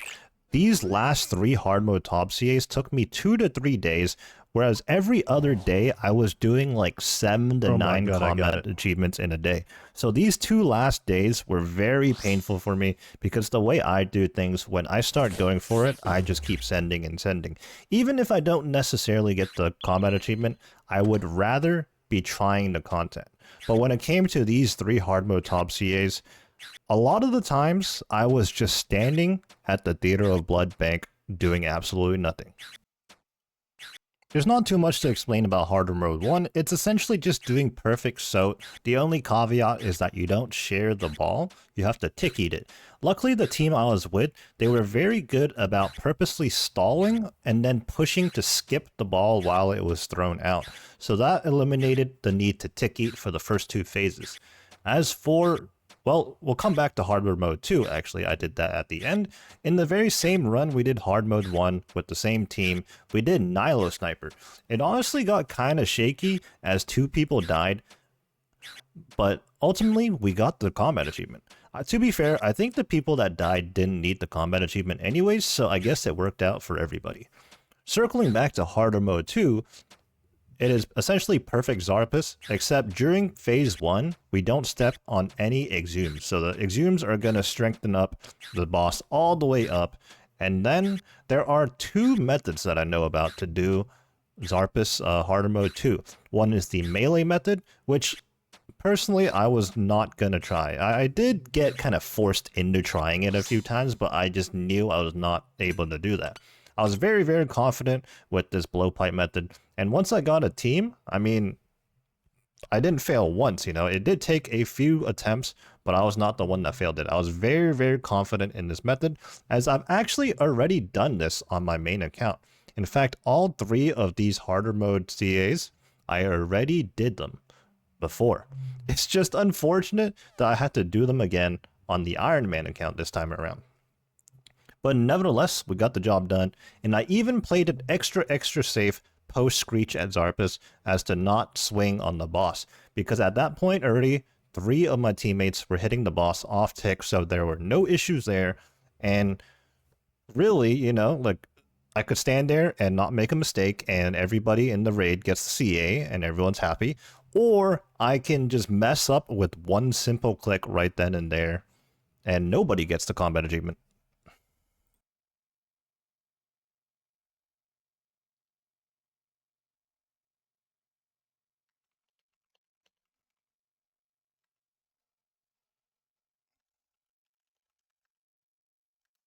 And with harder mode 2 completed, not only did that complete all Theater of Blood combat achievements for me, ranging from entry mode to normal mode to hard mode, but it also left me with just 1 task remaining until I became a Grandmaster.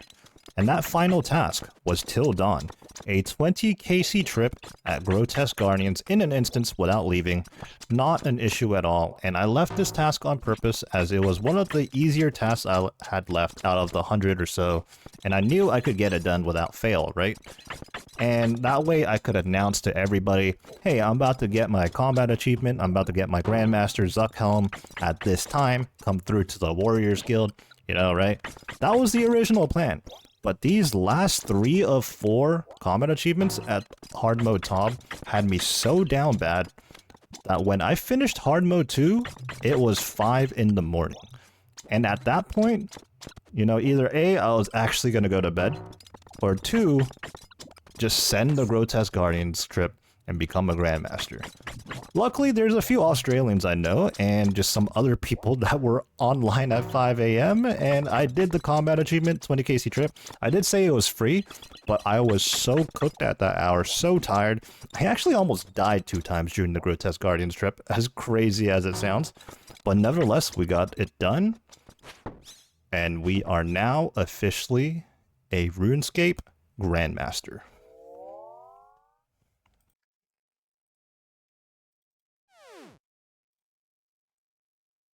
Oh my god, we did it. It's... Whoa, what?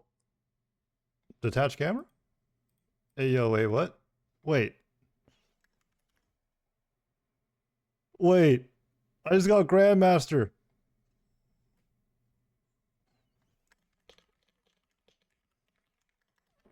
But what is this camera? Am I tripping balls? Okay, apparently they're outside waiting.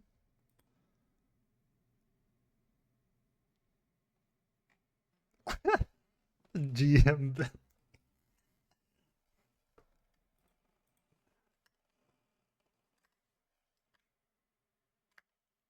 Uh,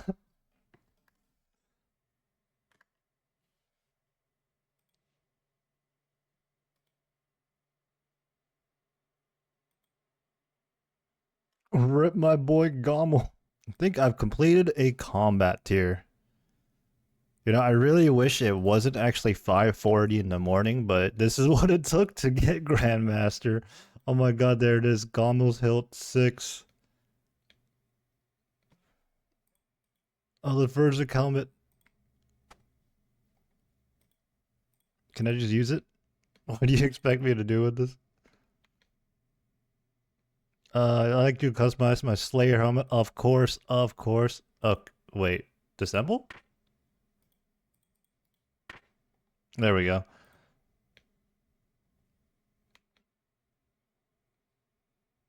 Customize my Slayer helmet. Oh my god, there it is.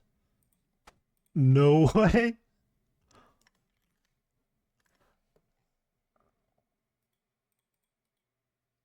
Dismantle the Gommels of Vernic, but I can't even speak. I'm so cooked right now. I'm so cooked. Don't look at my Rancor.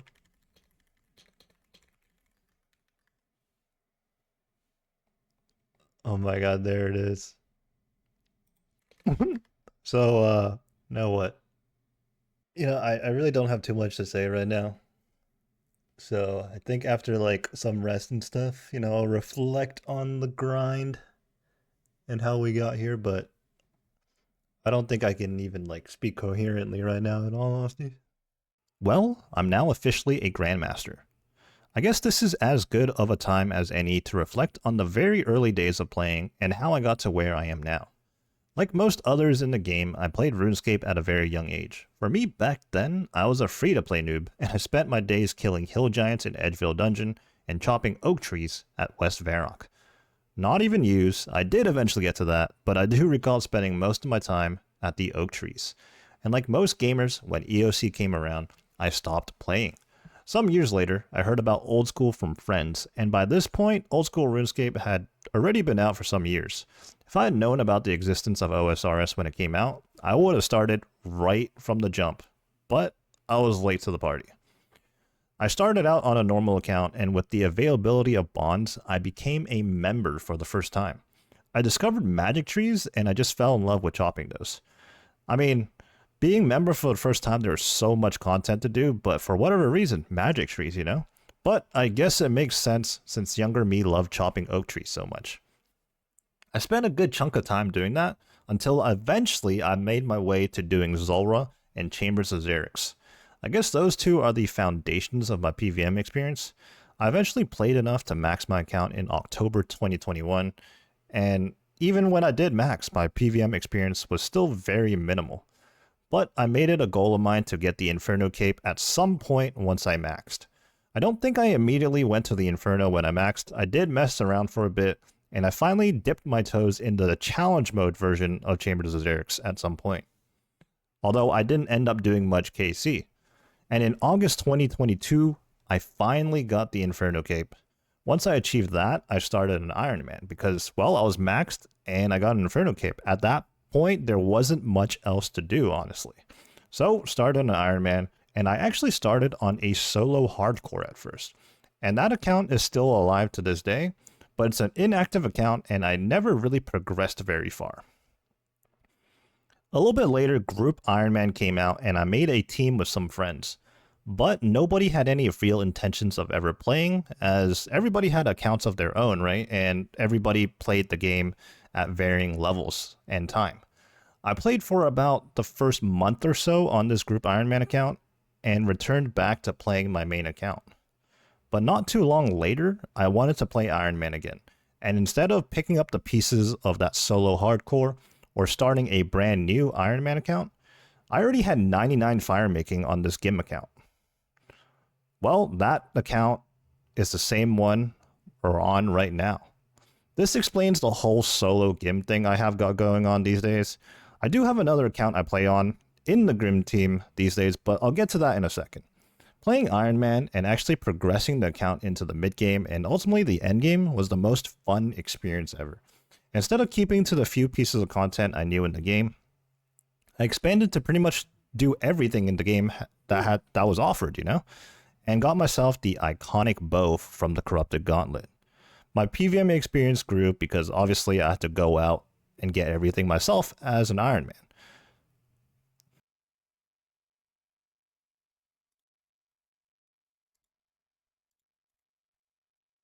Oh shit! Wait, what? Oh shit! I then took that bow into the Inferno, not having been back to the Inferno since the main account when I first got my cape. I never did a second KC on the main account. Well, with the BOFA being an Ironman, Inferno cape was achieved on July 2023. And then came the Mega Rares, then came the Blood Torva, and then being a max Ironman with max gear with very little to do, I took it one step further and created another account in the GIM team, being a 50 defense Ironman. And then I completed the Inferno and the Coliseum on there too. And then more recently, back on the maxed Ironman, we set our sights on Radiant Oathplate, and now Grandmaster. Previously, we achieved Grandmaster combat achievements. Well, now what?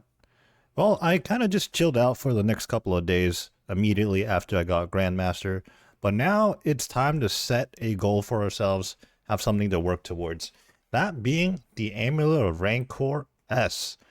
I believe the S, at least what I was told, the S stands for silver, which I guess makes sense, and it goes better with the Radiant Oathplate that we have now.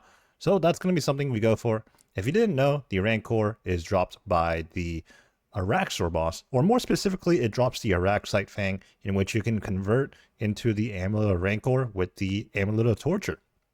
And then there's the Rancor S, which is the silver cosmetic variant, where essentially you have to green log Araxor, including the pet and the Slayer helm, in order to get the silver variant of the Rancor. So I suppose we did Radiant Oathplate just for the flex, a cosmetic flex, and then we got the Grandmaster tier, which is also a flex in itself, and we're going to continue to go after flex items now that we're going after the Rancor S. Very fortunately, an Araxite task is actually very, very common, and actually, we are on one right now. I already chipped away at this task a little bit. We have 188 to go. I believe the start was, well, it tells us right here, we were at 220 to begin with. Now let's take a look at our collection log at Araxor, I suppose. And we're only missing the pet. I have already pulled several Araxite heads. In fact, the regular Araxites can drop the head as well, and I certainly killed a good amount of those while I was going for the Imbued Heart. So once we pull the pet, we're essentially greenlogged. But instead of using the sacrifice loot mechanic for a 2x rate on the pet, I think what I'm going to do is I'm going to keep looting until I get a second Noxious Halberd. I know I've put the account on the back burner, but 416 hero or 50 defense account in the same game group still exists, and I would like to get a halberd for that account. And even a second Araxite Fang. I do think that account can use a Rancor. Pretty sure. In fact, I think I traded it over before for like Coliseum runs and whatnot. So yeah, really we just need the pet. And then actually, in my quest to get Grandmaster, I started getting really tilted on Slayer skipping. And so I started burning some points just to pick up the Inferno task. And now I have like no points. So we'll cross that bridge regarding points when we get there. In fact, actually, you can see at the bottom here in the chat box, we have just 150 points. We're going to need 1,000 for the Slayer helmet. And let's take a look at our gear setup here. So our Araxor is actually weak to crush, but we only have the one Inquisitor's armor piece. So Radiant Oathplate and the Scythe on Slash is actually going to be better DPS for us. In our inventory, we have the Heavy Ballista to deal with the eggs, and then we have Dragon Claws as a DPS spec weapon. The standard stuff in our inventory, Super Combat, Anti-Venom, Surge Pot for more spec, Prayer, and food, and we do have the Ranging Potion as well, actually, because we do need to be boosted a little bit to one-shot the spiders from the eggs.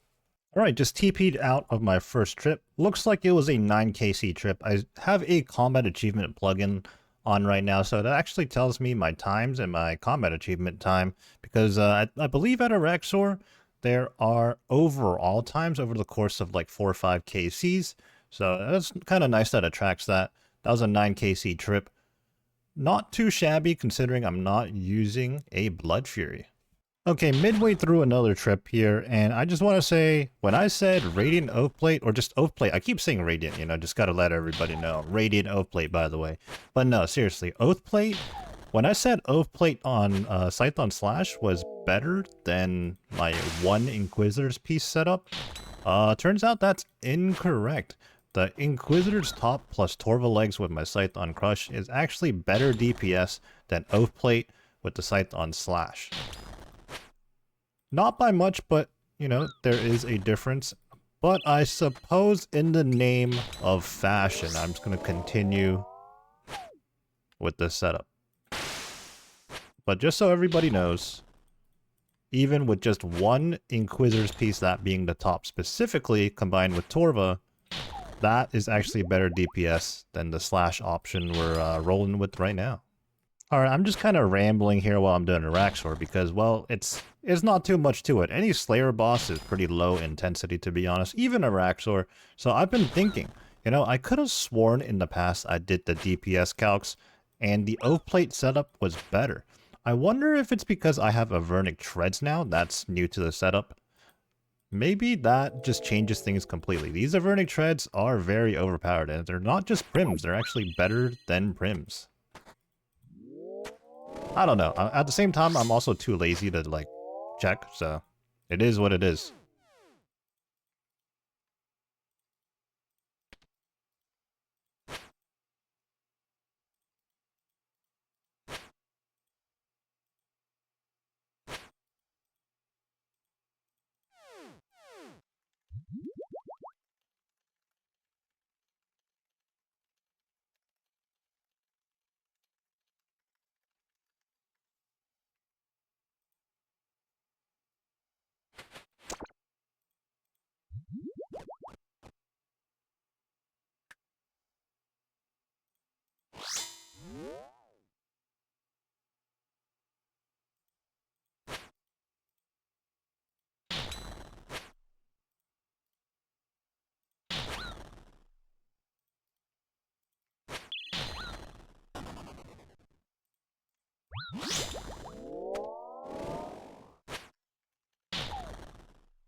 Oh my...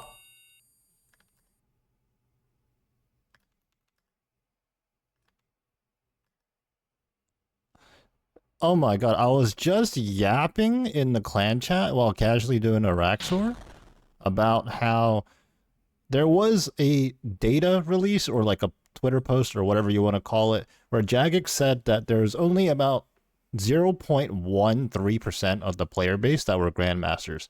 And I was talking about, like, let's be honest, in the clan, there's only like maybe like 30 active people in this clan, and we have like 6 GMs.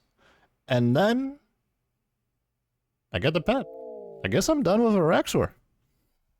Okay. 1293 KC. I never had to destroy any loot either. Oh yeah, I asked if I could get the pet before sailing comes out.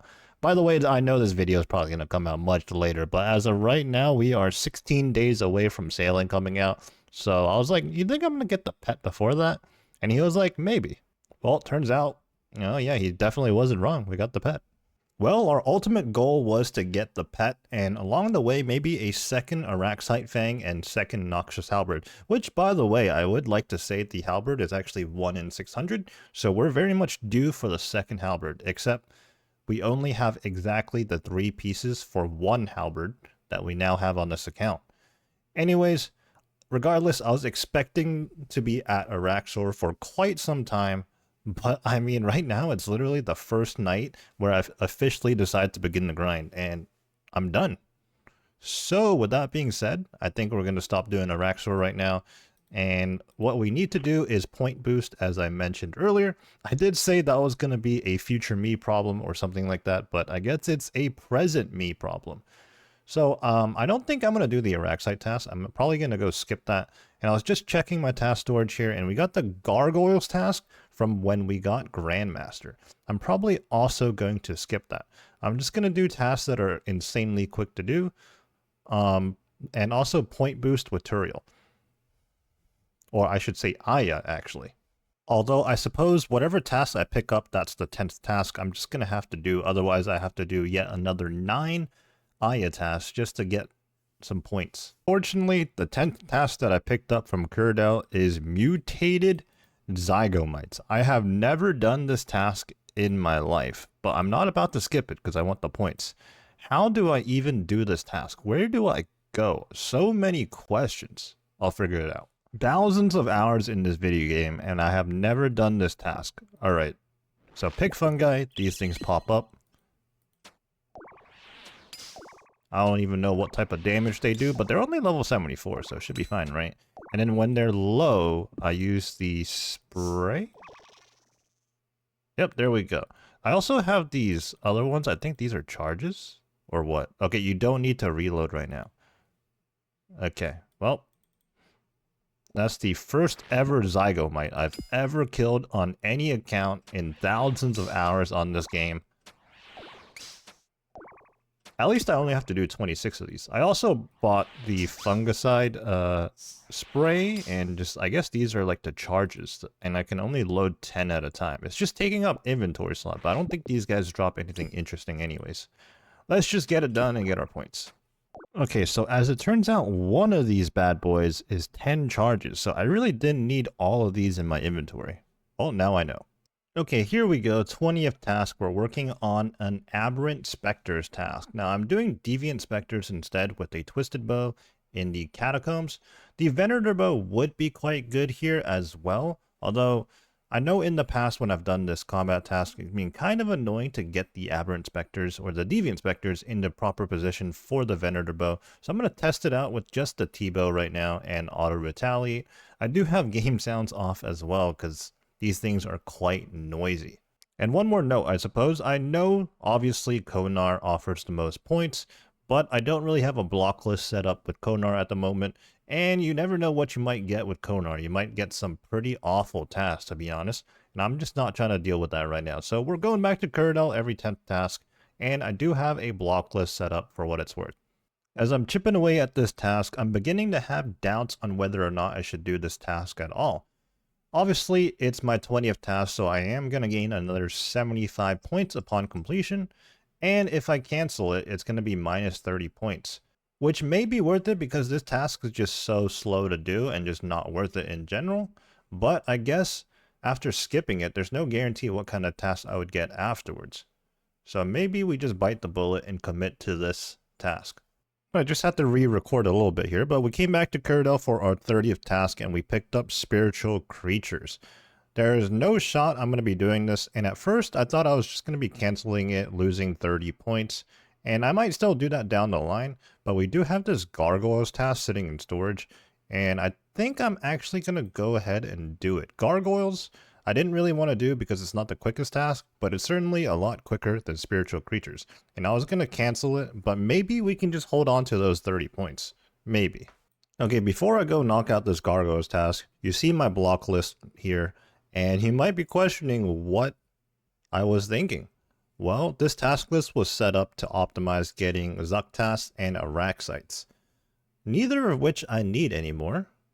So we're going to have to do some rearranging with this block list. But the issue is I don't really know what my exact goals Forge Slayer right now are. And if I keep rearranging my block list every time I want to do something, well, I'm not going to be getting any points. I definitely need to figure this out though, because a task like Necreals or even Dagonoffs are going to be quick tasks for me to do to rack up points. But they were definitely ones I didn't want to do in the past, as they affected my chances of getting the tasks that I actually wanted. Again, we're simply just in a different situation now, so I'm going to have to figure this out. Alright, so we're absolutely flying through this Gargoyles task. Originally, I came here with the Inquisitor's Mace, just because, you know, don't want to be burning up scythe charges, but then I decided, you know what, screw it. You know, the scythe is actually like 2 whole DPS better, and it's just a lot of fun to use the scythe. So when we first came here, we had about 160 Gargoyles left, and not too long later, just 26 remaining. Hopefully, actually I'm pretty sure we have enough supplies to finish out the task.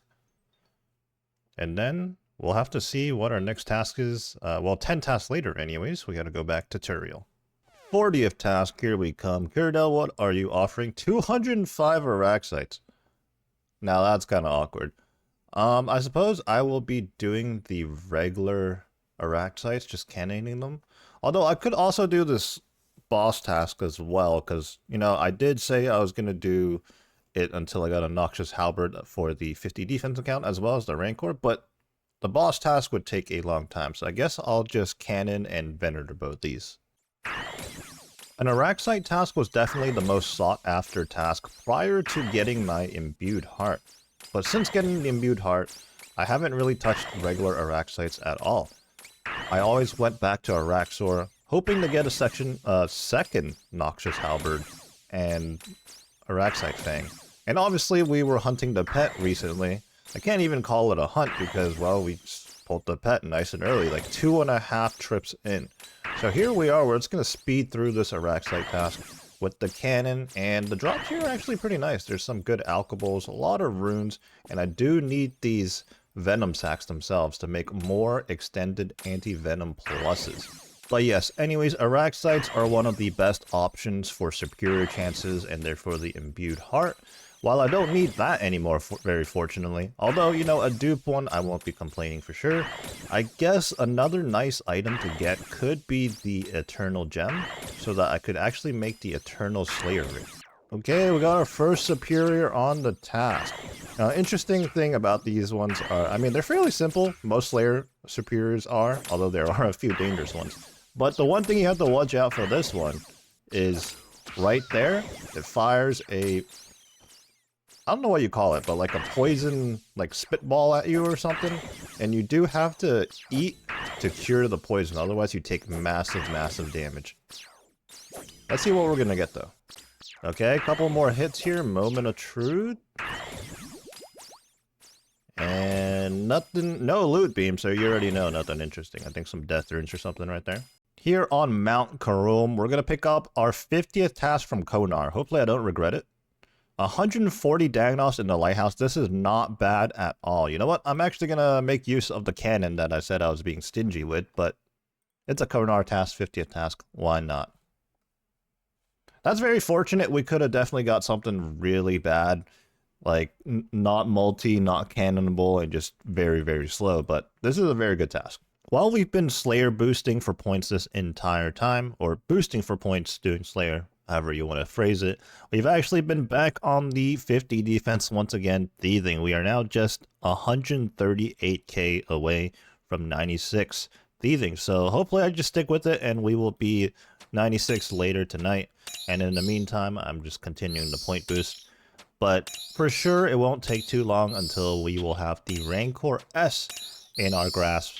And then, I don't know, I'm going to have to figure out what I want to do next. Because again, this was going to be a long-ish grind for sure. But then the pet just came out of nowhere. So, you know, very fortunate in that regard.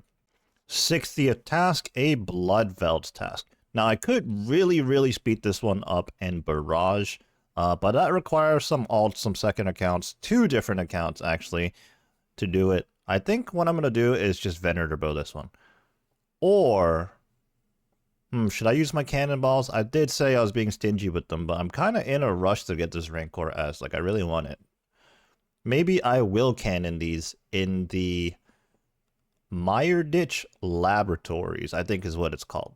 Okay, here we go. This is the Bloodveld spot I was talking about. These are mutated Bloodvelds, which I believe are stronger than some of the other ones, but it's very worth it here because it's the multi-zone and you can cannon them. I'm going to turn off the game sounds right now and pot up as well. And this time around, we do have Expeditious Bracelets as well, so we should be able to fly through this Slayer task really quickly. I don't typically come here, and in fact, the last time I came here to do a Bloodvelds task was probably on my normal account, when I wasn't too worried about using cannonballs. All other times since playing an Ironman, at most, I've just been stacking up the Bloodvelds in the catacombs and barraging them, if not outright just AFKing them with melee or the Venator bow. But right now, we're kind of in a hurry, so you know what? Why not, right? Actually took a super long route to get here, but turns out I could have just used the fairy ring I always use, because over to the left over there, the top left of our screen, is actually the blood altar, and I've been there plenty of times. There's a fairy ring to get there pretty quickly, but I just went like the long way around, so yeah, but we're here now. Let's get this task done. Okay, we got ourselves a thick veld. What are we gonna get? Superior. Obviously, it's a superior. Imbued heart, maybe? Eternal gem? I'd actually prefer an eternal gem right now. Oh, let's repot up.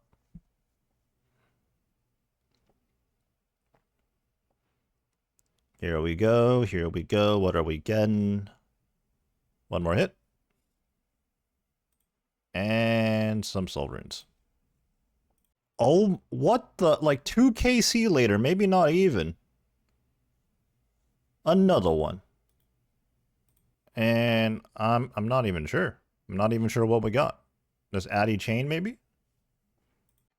Just got a Minotaur's task, so I'm here in the Stronghold of Security, and there is a Giga Chad here in full rune fighting some wolves down here. He's level 63. And on mobile too, actually. That's what that little icon next to the level is.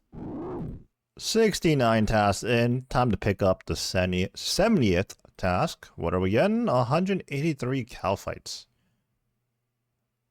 This kind of sucks. Do I have to use a cannon again? I don't know. We'll figure it out. Alright, made my way to the cow fight caves, and in the name of getting this Rancor S, I will be cannoning this task as well. But I gotta be careful. This is a slippery slope. Blink and these 112k cannonballs are gonna be gone. So I did bring cannonballs with me, but I think I'm gonna just use the Desert Amulet 4 to TP to Narda, regenerate our prayer, and that way we get to save a little bit of supplies that way. Just being stingy, but I mean, it's close enough. The TP gets us right back here. It's only like a 5-second run back here, and plus our cannon's going to be running the entire time, so that's probably going to be the strategy. Again, we got the Expeditious Bracelets going. We started out at 183 cow fights, but this should not take too long. Originally, my plan was just to pick up another Cyrodiil task, but as of right now, I have exactly 900 points, and this next task at Konar is going to give me exactly 100. Exactly what I needed. So come on, Konar, give me some humble. 110 Necryls in the Slayer Tower. Okay, that's not quite as humble, but it's, I don't know, maybe it's not that bad. I've never done this. Alright, I've made my way to the Slayer Tower in the basement because on task, and I can't say I've ever done this before. There's good reason, right? Whenever you get a Necryls task, it's best to get it in the catacombs where you can barrage them. It's actually one of the better EXP methods. Now these things are weaker, but it's single combat, so here I am just Ember Lighting. And I guess I can use the Burning Claws. These things are Demon Bane, so we have that going for us. I'm not sure if I'm supposed to be slashing or stabbing. I can only assume slash as the default. But yeah, 110 of these. We do have the Expeditious Bracelets going, so hopefully this won't take too long. But yeah, I can't say I've ever done this task before. But with the completion of this task, we will have exactly 1,000 points, and that's exactly what we need. Working on the final Necryl here. This was obviously not a great task to do, but hey, it was worth it. It went quicker than I thought it would, and that gave me exactly the points I needed to go and, well, let's hit up the Slayer Master. It doesn't matter which one. Let's go back to Konar right now since we have that TP available. And yeah, we have exactly 1,000 points. We should anyways. Yep, 1,000 points. Let's scroll down under the unlock section here, and let's be careful. Make sure we click the right one. I see you. Learn how to combine an Araxite head with your Slayer helmet to theme it like the Araxor. We're going to go ahead and pay our 1,000 hard-earned points. Confirm. And then, well, let's go check out how to get this Rancor into a Rancor S. Okay, I have everything I need in the inventory. I actually had to dismantle my Zuck helm temporarily to combine our Araxite head with the Slayer helm. We're going to get the Araxite Slayer helmet, and then we also have everything else we need. We have the Noxious Halberd, we have the Arania boots, of course the Amulet of Rancor, and the pet that we recently acquired. So with everything we need, off to the Araxite cave we go, and I'm actually just going to refer to the wiki here. We have to go through a web tunnel east upon entering... Oh, it's right there, right in the beginning. Okay. I'm actually thieving in the background right now, and I should probably at least pause that for right now. Okay, step 2. Squeeze through the web tunnels in the following order. Okay. North.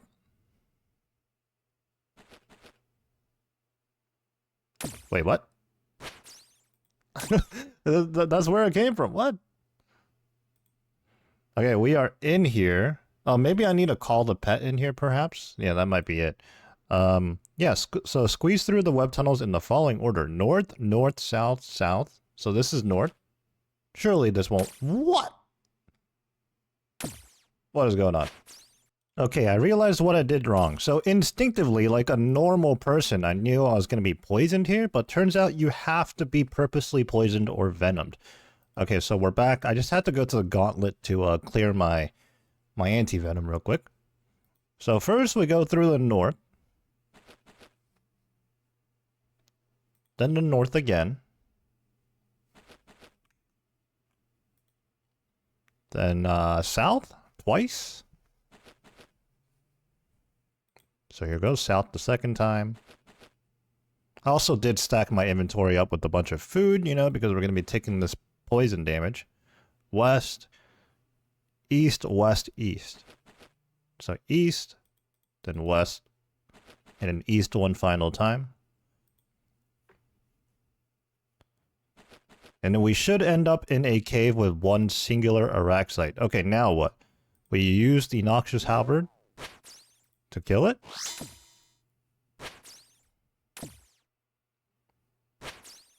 At this point, players may cure their venom without being ejected from the caves. Okay, sounds good. We're gonna drink.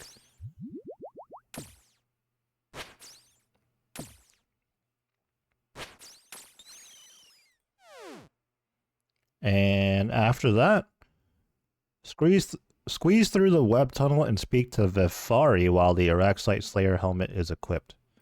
Okay.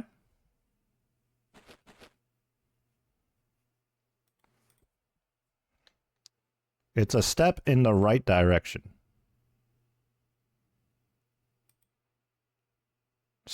Okay, squeeze through the webs and speak to some other guy. Or it's not a guy, it's an Araxite. While having Nid or Rax as your phone must be in the room. Okay, so we gotta call the follower. I guess they're gonna speak to each other. Thank you for bringing me a friend. You can go through now. Okay, cool. Oh, and there's just a dude in here. What? Okay, well, final step. We're gonna be using the Amulet of Rancor on him. And boom! Oh! Well, okay, you know, that man just died. But we got ourselves the Amulet of Rancor S. Alright. What a series of events these last few weeks have been. From not knowing what to do to accomplishing Radiant Oathplate to the Grandmaster Zuck helmet and now the Amulet of Rancor S, which fits very, very well with the Radiant Oathplate. I honestly would not have gone for the Rancor S without getting Radiant first. So these things go well together. And wow, well, I have to figure out what's next. So we acquired Radiant Oathplate. we became a RuneScape Grandmaster, and we even got our hands on the Amulet of Rancor S. Now it's time for us to return to something we started a long time ago, but never finished. And that being the Voidwaker grind. Let's take a look at the collection logs for the 3 respective bosses. We're starting out with the sore spot here, Vedion and Calvarion. I just got 38 Vedion KC, as I don't really touch the multi-bosses that much. I definitely don't think it's worth it, especially for this boss. But then we have a whopping 3,446 Calvarion KC, and you can see there is no Voidwaker blade in the collection log. So that is definitely the sore spot. I have made trips to Callisto and Ardio, or just Ardio more specifically. I'm going to have heavy focus on the single combat bosses. And I did get Spoon the pet, obviously, that like with just 100 KC. I got it earlier than that, actually. But, you know, we can't really expect anything here. We can't expect the Voidwaker hilt. And let's go look at the third and final wilderness boss for the Voidwaker, that being Venenatus and Spindle. Again, at this boss, we don't have a lot of KC, but we did get the Fangs of Venenatus, which is pretty cool, but I don't see myself ever going for those wilderness weapons outside of the Voidwaker. And of course, no Voidwaker gem, and we're not due for this either.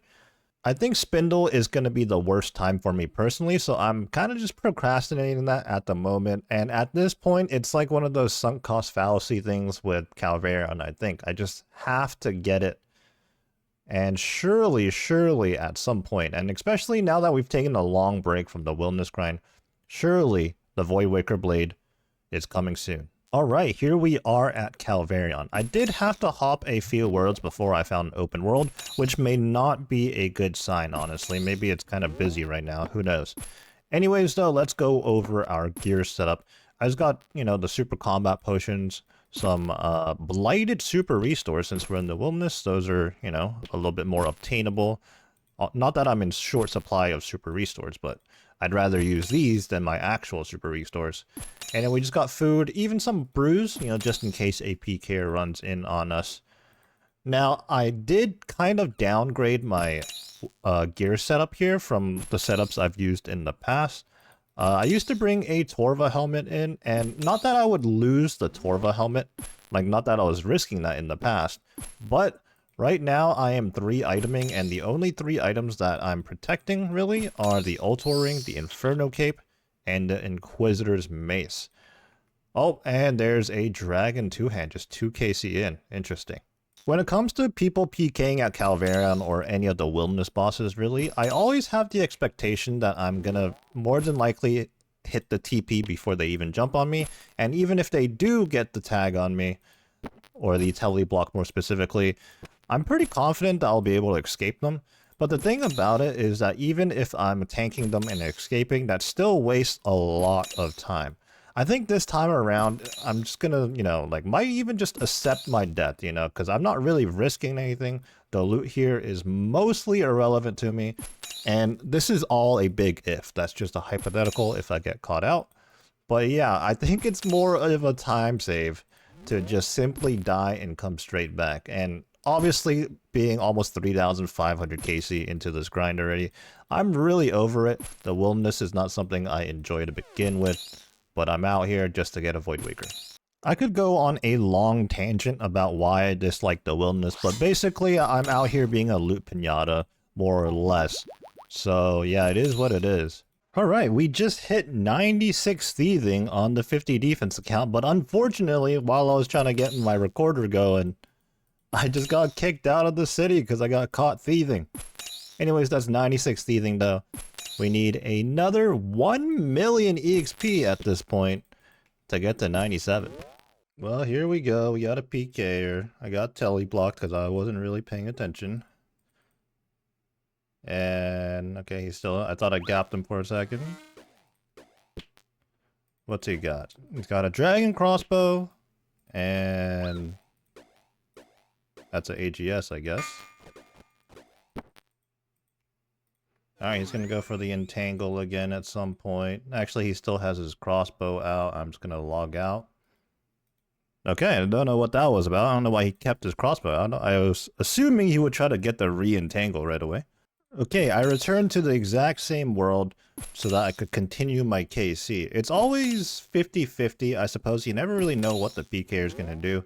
A lot of PKers just keep hopping from world to world, like they just go to the next one. So it is a viable strategy to just go straight back to your own world, because more times than not, they would be already gone. But there's been a few instances where it's the same guy just tries to PK me for over the course of like the next hour, and that's when it just gets annoying. It's the same guy going after you. In fact, a long time ago, my last stint in the wilderness, I had a few people that tried to PK me like 5 times in 20 minutes, and I could barely even get any KC. And they were actually just following me across worlds too. Like, I don't know what they were doing. They were just hopping worlds constantly in those 20-minute windows, I suppose. And before anyone says, no, I did not have my friends list on public or anything like that, I never do, so that was not it. They were just straight up hunting me down, I guess. Just had to TP out from yet another PK. I think that was like the 3rd or 4th one. Only that first encounter that I managed to record did that person actually teleblock me because I was slow, but all other times I've managed to hit the TP before I got teleblocked. Actually, this last person tried to go for the double Void Waker.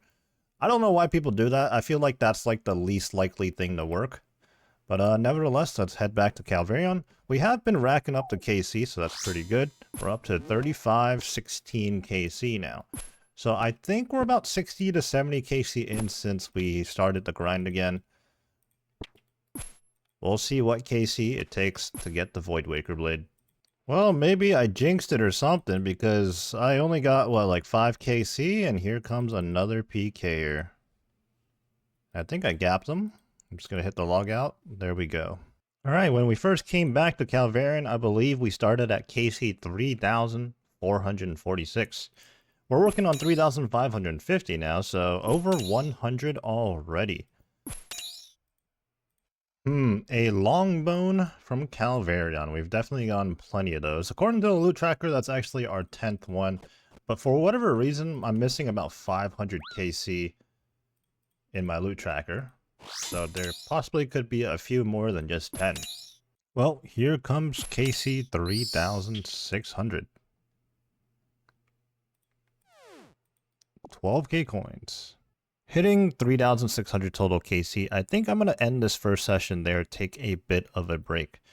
Now previously, throughout my Calvarion grind, I never really knew what my KC per hour was. I always just assumed I was getting the mid-40s, somewhere around there. And I checked the wiki page, and they say that you can reach up to 62 KC an hour, assuming max gear. That being the Vigorous Chainmace, which obviously I don't have. So I thought, you know what, if I can get like 40 something, that's pretty reasonable, I think. Well, today I finally got around to doing the math, and I tracked my KCs and how much time I was taking, and it's not looking good. Today, in the last hour, I only got 38 KC in the hour, and it's not like I got interrupted by PKers. It was a quiet 1 hour, and I only managed 38 KC. So if we kind of figure out, 3,600 divided by 38 there, that's how much time I've spent at Calvarion alone. And keep in mind, it was probably even slower than that when I got interrupted by PKers constantly. Third day, another Calvarion session, working on the 5th KC of the trip so far. 3,605. Let's see what we're gonna get. Honestly, it's been a tough grind coming back already. Just one session, albeit a pretty big session, 150 KC on that first night. I'm already feeling kind of cooked here again. It's a bit of a shame because I thought the long break away from the content would, kind of reinvigorate me here, I guess is the word. But I don't know, it's just like something about this. The moment I come back, I already feel quite drained doing this piece of content, which is unfortunate, but I don't know, if I really feel, don't feel like doing it, I guess I will move on. But at the moment, I still do want the Void Waker. And it would suck to be in a position where I do all other pieces of content where the Void Waker is good at, and then by the time I get my hands on a Void Waker, I have no use for it. That would be truly a shame. Been chipping away at the Calvarion KC once again. second session, or second day really. I've been doing it pretty sporadically today, and we're up to 3,647 KC. I did slap on the Torva blade body. Again, I'm not risking anything extra. My Trover parchment, or I should say my Inferno cape is Trover parchment, so it's perfectly fine. Even if I don't protect item, I still keep everything that is valuable. But if I do protect item and I die, I actually save the parchment on my cape, so it's kind of a win-win.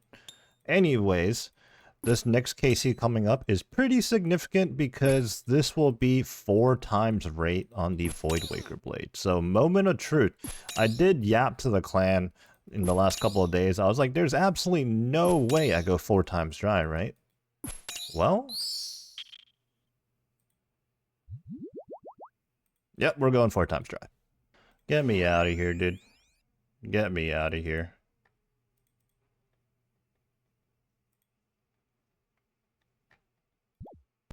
So I didn't even manage to capture the whole encounter, but that was at least 3 minutes based on my recording. Probably another minute on top of that. This guy chased me to the wilderness ditch line pretty much. And that's exactly what I'm talking about. Even though I lived, I burned all my supplies, which is actually not too big of a deal. It's not like I'm in short supply of brews. But that was like 4 or 5 minutes. That could have been like another 4 or 5 Calvarion KCs. The wilderness is just annoying. Took a dinner break, but came back to Calvarion 5 minutes in. Maybe not even. I get a PKer. I come back for another trip after escaping the first PKer. And here is another one that I have yet again gapped, and I'm about to hit the log out on.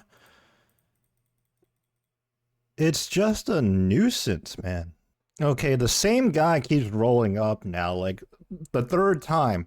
And this time I only got 3 KC before he pulled up. And the craziest thing is he gaps himself every time the moment I leave the lair. So he's wasting both my time and his time. Like, please stop. Go find something else to do. Go kill a bot. Go get someone getting black chins or something. Like, this is why I hate the wilderness, man. When, like, these people start targeting you specifically because they can't find anybody else. No way. Another champion scroll. I mean, first one this video, but by now this is...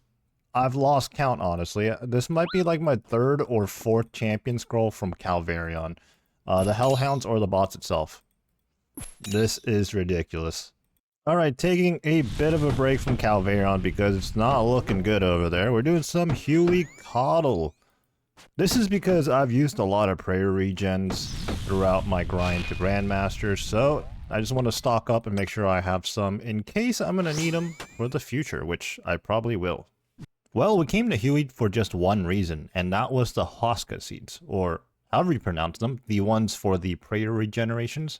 Unfortunately, we didn't get any, but we did end up with 1.2k cannonballs in the short little session that we did do, so that's a plus, I suppose. So overall, I haven't been back to Calvarion for long. We are approaching another 300 KC since coming back in the last couple of days, which honestly is a lot of KC, and that kind of leads me to the next point I'm trying to make.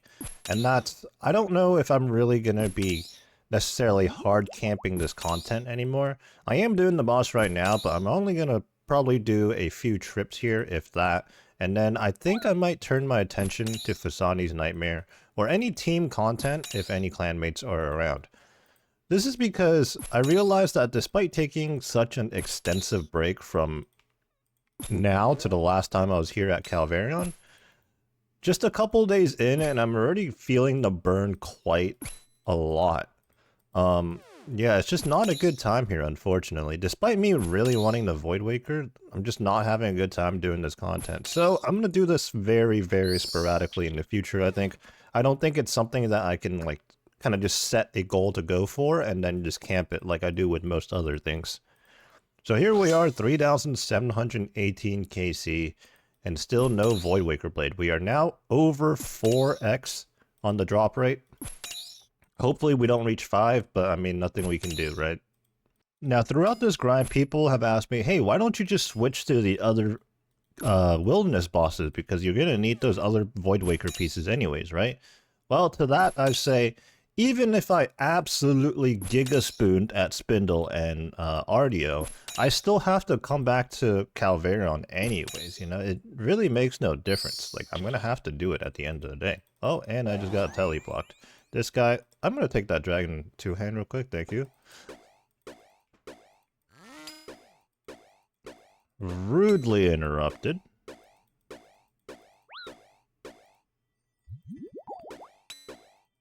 This guy's just gonna camp his...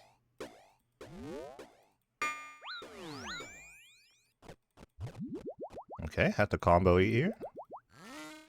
Saw everything coming. I think I had that on prey, right? That Voidwaker spec, I think. That Dragon 2-hand was very important to get. It was only my 15th one, you know? To break up the grind, I found myself at the Theater of Blood. Now, today we just did a lot of normals. We didn't really do any hard modes as we lacked the team to do so. But nevertheless, we did pot any scales ranging from trios to 5-man scales and tried our luck at getting some purples. A couple of Ironman in my raid also could have used a scythe drop or two. Unfortunately, though, we did not see a single purple. Before going back on the Voidwaker grind, I decided to do a few KCs at Fasani's Nightmare.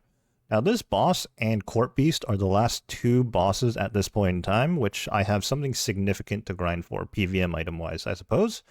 And actually the Voidwaker is very good at both these bosses, which is part of the reason why I want the Voidwaker so much. On top of the fact that the Voidwaker is just useful in a lot of other places, and it's just a pretty cool spec weapon. Now nothing too crazy happened at Fasani's. I did get a new PB though.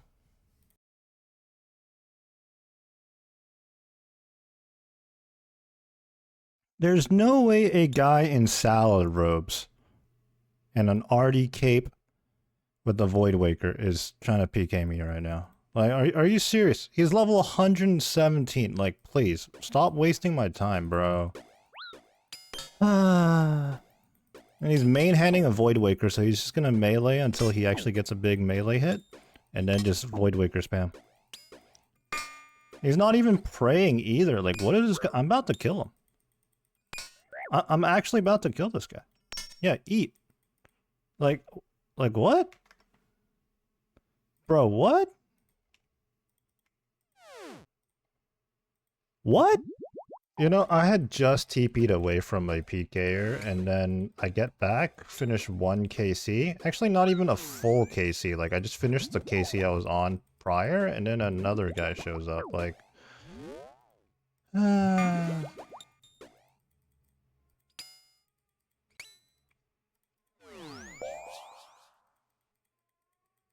It's so dumb.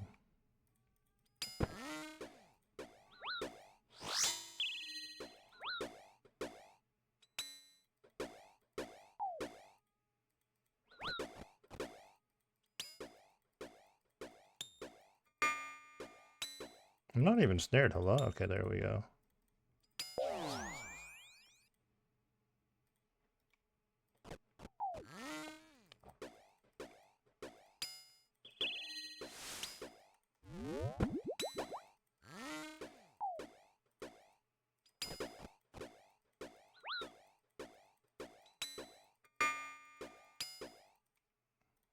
I'm not typing to this guy. I'm literally a Grandmaster, by the way. You probably bought... You can't even get an Inferno cape. You don't even have one.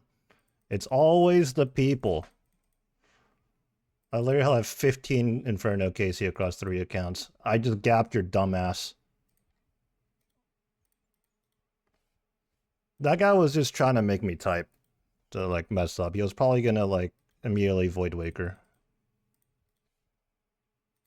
Okay, something really fishy is going on.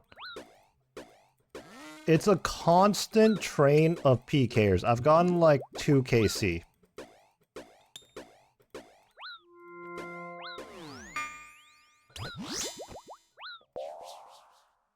These guys must think I'm risking something, but I'm really not. Like, I think I just gapped them.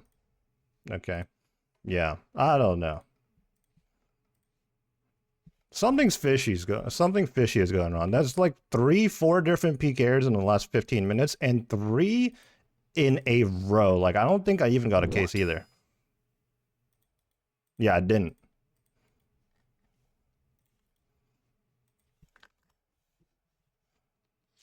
Alright, I'm gonna go on a bit of a tangent here, but in short, I think I might genuinely be done with the Void Waker grind. Of course, I can always change my mind down the line and try again if I feel up to it, but I feel like I just gotta say, like, I think I'm done with the Void Waker grind, and might just never get one, to be honest. And the reasoning is, I started this Calvarion grind a long time ago. A lot of the gear that I have now, I didn't have. Like, I went through 5-6 different endgame grinds and achieved those, and I've tried Calvarion in spurts in between. And it doesn't matter how long of a break I take, whether it's a couple of days, a couple of weeks, or even a couple of months. Every time I come back to Calvarion, I just get absolutely ragged. Never mind the fact that I'm well over 4 times right now. Like, that's just part of the game. It is what it is. But for some reason, I mean, I'm sure other people deal with PKers too. I mean, everybody deals with PKers.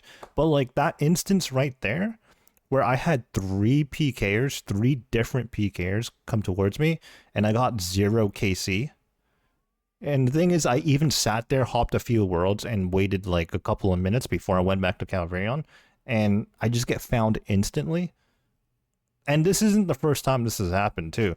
And there's also been single PKers that have hunted me down for like a straight 20-minute period. Like, it didn't matter if I hopped to US worlds, Australian worlds, UK worlds. Like, it didn't matter. Like these guys are just hopping worlds. I'd get like 2 KC. He finds me. He like TBs me. Or even if he doesn't TB me and I'm quick on the teleport, like, it's just a waste of time in general. Like, they kill me, they don't kill me, it doesn't matter. It's just a waste of time no matter like what happens. And moments like this one where I just got targeted by 3 different people in like back to back consecutively, that just makes me super suspicious. It makes me think I'm on like some like imaginary list or something.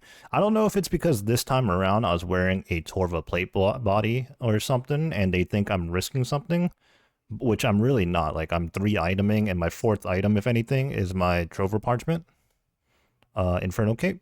Like, I just don't know. I don't know. I guess I'm going to go ahead and do the Fasani's grind and the Corp grind without a Void Waker. And one final note, on top of taking extensive breaks, using different worlds and whatnot, yes, I have tried to do Calvarion at off-peak hours, like late in the night, early in the morning, whatever, or even during peak hours. And I've also utilized an alt account to stand outside and scout. I've done all those things.